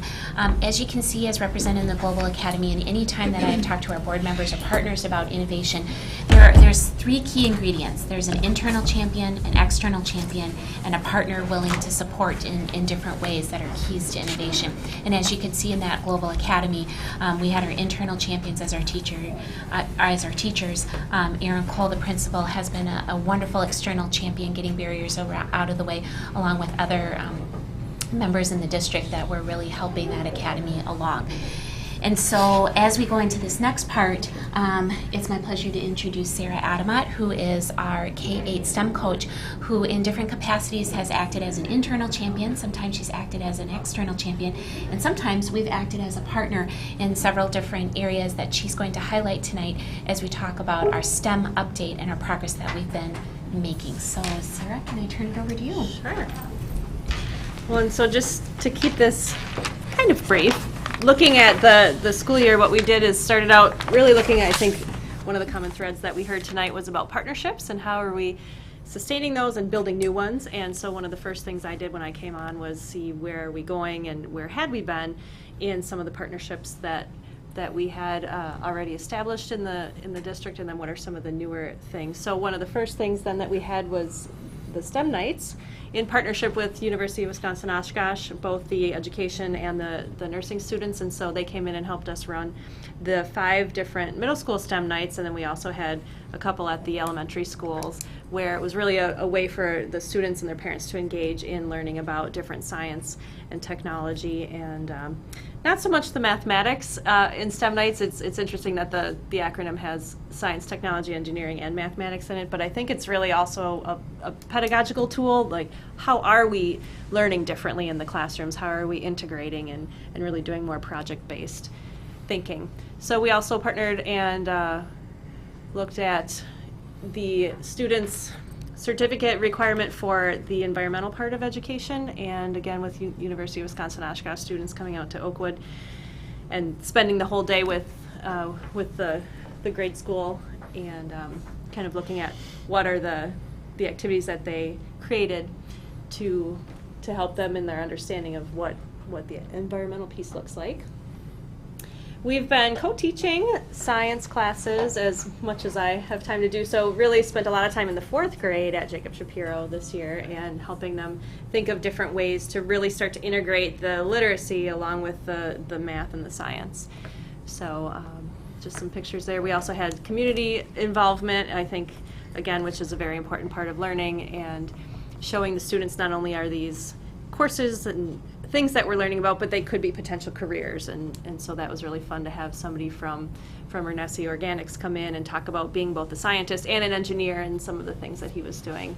So other initiatives that happened this year, we did in December an Hour of Code, where the students, about 800 of them across the district, were involved in the Computer Science Engineering or Education Week. And so that was exciting, getting them just thinking about what is computer coding and what are some of those possibilities. We also sent a group of teachers at Jacob Shapiro to the National Science Teacher Association conference, who it was exciting. A lot of them hadn't been to a conference or a science-specific one, so it was really great to hear about what they learned from that. We also hosted a Tech Savvy conference, so that was in concert with the American Association of University Women in both the Appleton and Oshkosh groups, and we had about 120 girls from grades 6 through 9, and we had some other people helping us out, like Allison, talking about different careers in STEM. There was also a track for adults to come in and hear about how do we support these students in moving forward in potential coursework and then careers and other things such as that. And then the South Park Learning and Innovation Cooperative, it should say, grant that we helped to write, looking at maker spaces and what can we do with some of these rooms that formerly were computer labs, and really looking at how can we learn differently in that space. And then I know maybe Trina, you're going to talk about the Jacob Shapiro board and the adoption of the next generation science standards and some of those pieces that we've been working towards. So just to look at what the science standards are, they're really a mix of content and science and engineering practices, along with what's called cross-cutting concepts. And so this has really been the focus in some of the collaboration time at Shapiro this year. Luckily, Trina has given up some time to really dive into that with the teachers there and start to look toward what are the standards that we had been using and what are the newer standards that we can maybe utilize, as we saw technology is so forever changing, and how are we preparing the students to be ready for something that may not yet exist. So some future things coming up, looking at possibly adding more STEM classes. We have the one at Webster Stanley Middle School right now for the sailing, and there's been talk about might we want to integrate something else. There is a curriculum task force meeting that will be spending some time district-wide looking at where are we going with science and how does that look. There's also been a conversation with people at University of Wisconsin-Oshkosh, might there be a STEM certificate and a way to partner with the education students coming in and saying, how can we support you and what does that look like? Also looking at support materials, so whenever you have some changing curriculum, it's going to involve how are we supporting the teachers. So part of that, either between Engineering is Elementary, Project Lead the Way, or others. And then there is a STEM Network of Wisconsin, along with the Wisconsin Science Education Leadership Association. So just some of these other networks to be plugged into as we look ahead and realize there is support that's bigger than just the district or the community, but really drawing upon that. And so those are some of the things that we've been involved with this year, and hope to continue as I'm here. Yes. Wasn't there also going to be like a whole day event at CISA 6 with Dr. Eric, what is it? Brunt, yeah. Oh, Jensen later in August. Okay, that was something else. Never mind. Yes. I thought that was STEM related. He's going to be presenting on brain-based learning. Okay, sorry. I thought that was Which STEM. I know we have Shapiro teachers that are absolutely participating in that. So, and so that was a very quick STEM update, but as you can see from Sarah's presentation, once again, she's been acting as external champion, internal champion, or a partner, depending on where we have in that. And so when you have dedicated leadership like that, we've really been able to move forward in those things. And so one of those big things has been supporting Jacob Shapiro Brain-Based Laboratory School as we've been looking at their charter contract, and where we want to go as a school, as a charter going forward. And so I'm going to turn it over to Trina Anderson to talk a little bit about the extension of the charter contract and the things that we've been doing at Jacob Shapiro Brain-Based Laboratory Instruction. Thank you, Julie. Yep. I have to say, I think I missed the memo. I don't have students You don't read or a PowerPoint, so I'll just have to piggyback off of yours next time I will remember. Really, purpose is to look at seeking extension to our charter school contract to continue to June 2016, as well as to approve our addendum with that contract. For those of you who are new, just a little bit of quick history, which all of this is in your board packet, so I'll just kind of condense it for you. The Oshkosh Area School District and Jacob Shapiro Elementary entered into a charter school contract agreement 2007.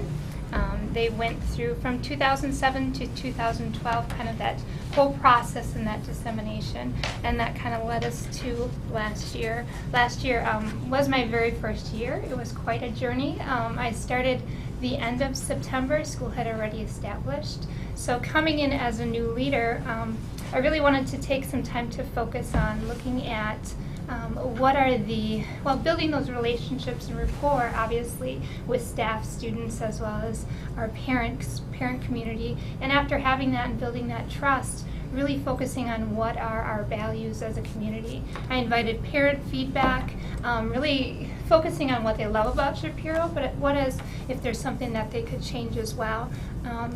Had students do the same thing and staff. We brought all of that information together and worked in teams of 3, and some people looked at that student information, parent information, and staff information, and really collaborated and put that together, and it really helped shape what we valued as a community, and that obviously helped shape our vision and mission moving forward. So with that, when I think of a journey, I really think of sailing. I guess you can relate to that. It was a little rocky last year, a few storms here and there, just coming in as a new leader, as well as lots of questions regarding our charter and the direction we were going and the funding. Obviously, the depletion of funds was very concerning because what we had done in the past needed that financial support to continue into the future. And with that, Julie supported us, I think it was the end of May, to come together really as a community. Our school leaders, as well as myself and Julie, we took a full day, shed sweat and tears, and really focused on what the research supported, as well as what our data at Shapiro supported. And having that opportunity was a great chance to come together as a community and not only make decisions with our hearts, but also looking at the data and utilizing our heads to drive us forward. And with that, we found that absolutely all of our values, as well as that group, conscious discipline, and that brain-based Jensen is a foundation of who we are, not only as a school, but very much as a district as well. Also, we found that something unique to Shapiro is something called instrumental enrichment tools. Those tools really drive instruction and support students taking information in and processing in that output. And what we found from research as well as our own data is it supported students' great success in the early childhood years, pre-K through first grade, but we really didn't see the data to support that with the later years. Those tools are absolutely essential and great to continue to implement, but we really had to balance the cost of those tools with the results that we were getting. So with that, we decided to continue that foundation with instrumental enrichment with the lower K4 to first grade, and continue to train our teachers in that, but we had to let that go with that financial as well as looking at our data and our results. With that, definitely had a chance to take those values of everyone as well as surveying the staff, and we found out 84% were really engaged in that STEM, that project-based learning, and that's really what propelled us forward from looking at the charter that we were and honoring our past, but really moving to that future and incorporating that STEM base. We're very fortunate to have Sarah on board for our district, but what's more fortunate is she's housed at Shapiro, so we definitely tap into that resource quite often, and that rapport and relationship within our teachers has just really blossomed, and we're fortunate to have you there. So thank you for that. This year, Sarah's helped us with quite a few STEM initiatives. I do have to take an opportunity to value our charter board.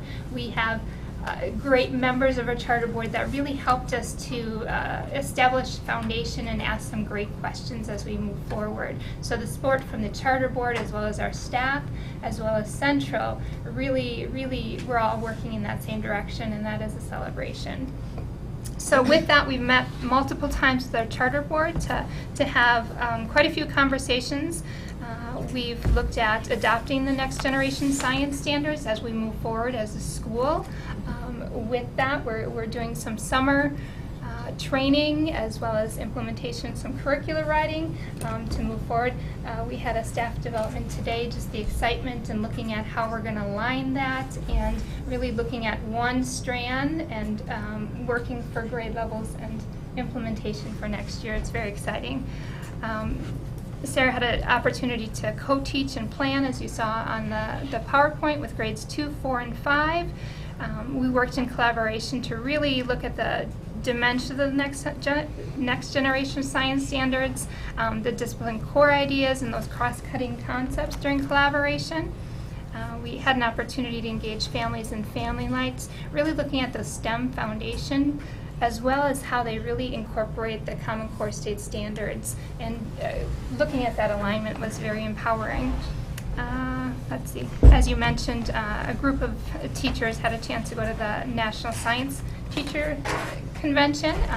Really that excitement and bringing that back, you can see it starts in a small pot and it's spreading, which is very nice to see. Continue with the collaboration again with the summer curricular work.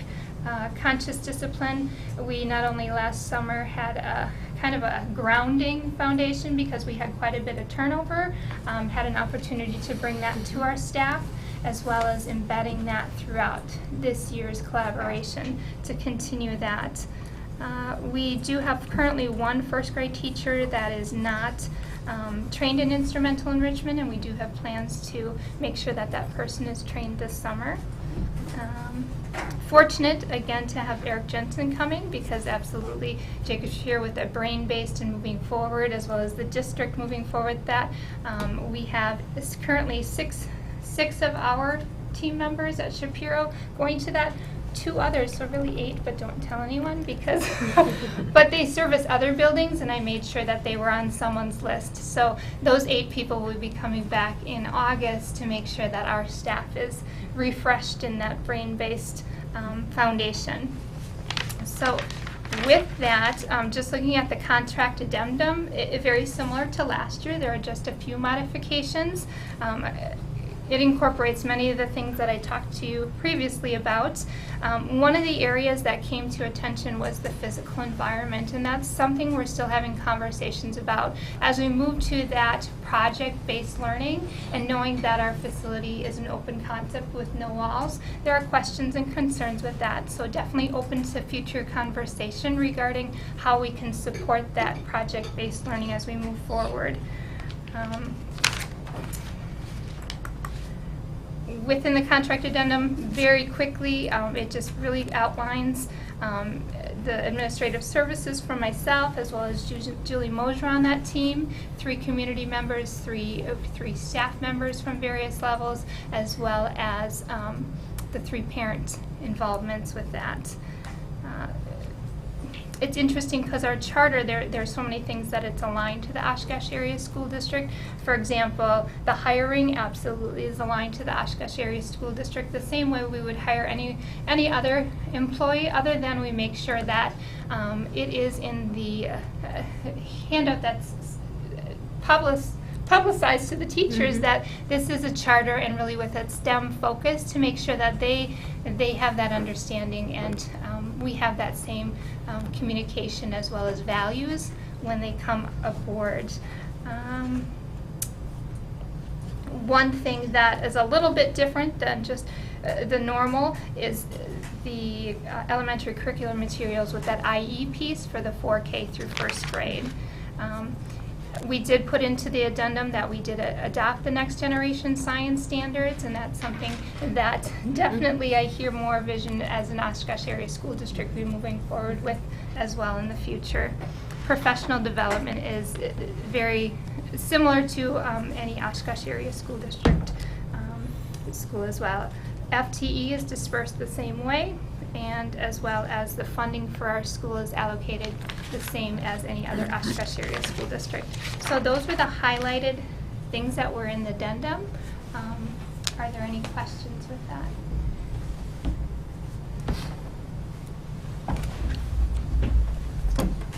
I just want to, again, thank you for the quality of your report. And the charter began, I believe, in 2007. I was invited to join the governing board in 2008. And it's been a journey.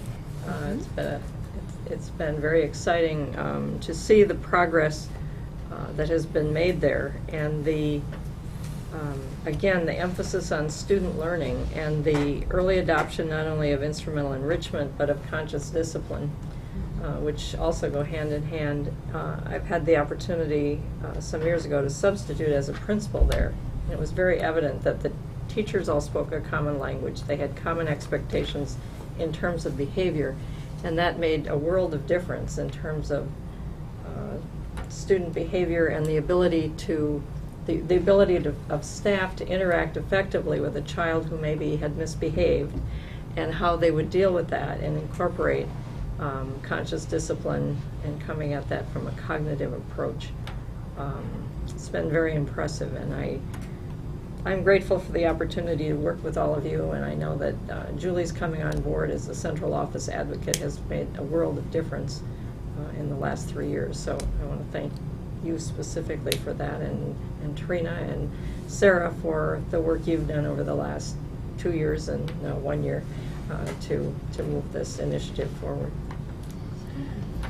And as we go back to that word journey, you know, with the whole ship and sailing and lots of waves, those seas have definitely calmed, and our compass is there, and we are definitely pulling in the same direction. So I'm very grateful for that and for all of the support that's given to our school. Okay, quickly, I think this is great.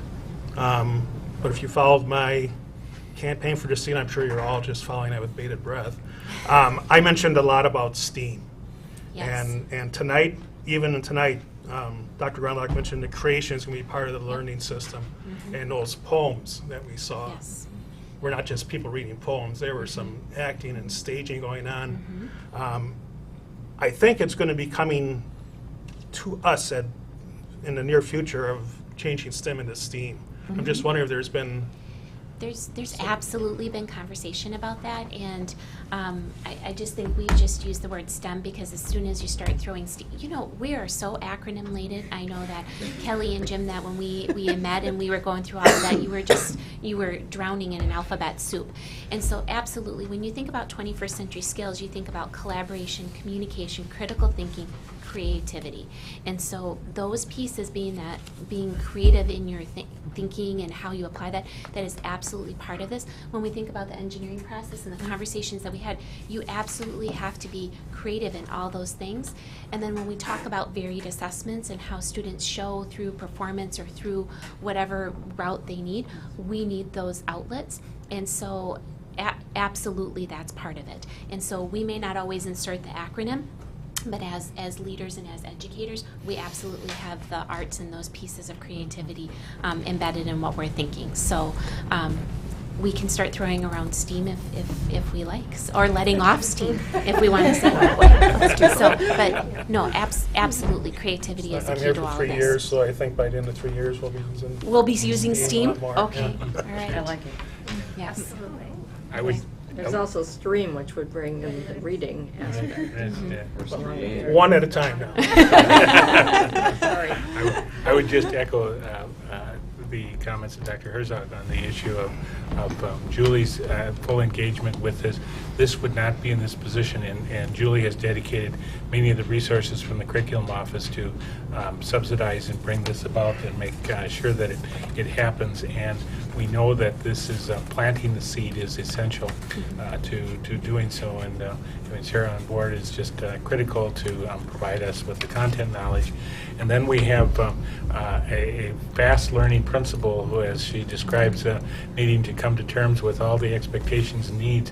But we should add that the compliments just last week, needing to be a spokesperson for the program by guiding a congressman and helping a congressman understand a charter school that was a part of a school district, not a separate charter school, and that it's a neighborhood charter school, and all of the aspects of that what an all-star Trina was to step in with 48 hours notice, to be ready to go, and to impress a congressman who clearly thought he was coming to a separate, independent running, competitive charter school away from the district, and discovered, no, this is a partner charter school that's an instrumentality of the school district. And thank you for the wonderful spokesperson, and we also thank Nathaniel for the great coverage of that, because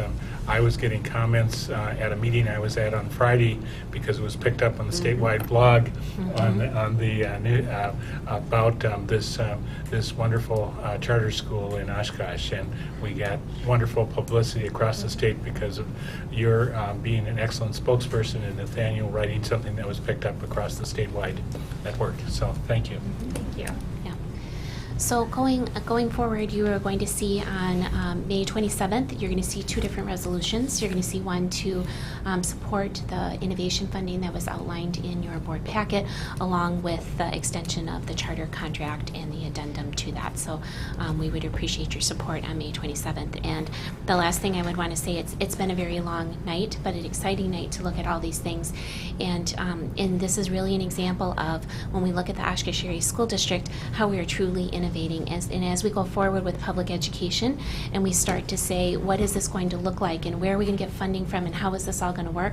The only way that we're going to move forward is through innovation, and that's by being external champions for our teachers and our leaders within the school district. And so we would appreciate it as a board your continued support as those external champions. So thank you, and thank you for your attention in a very long evening. So very good. Thank you. Thank you.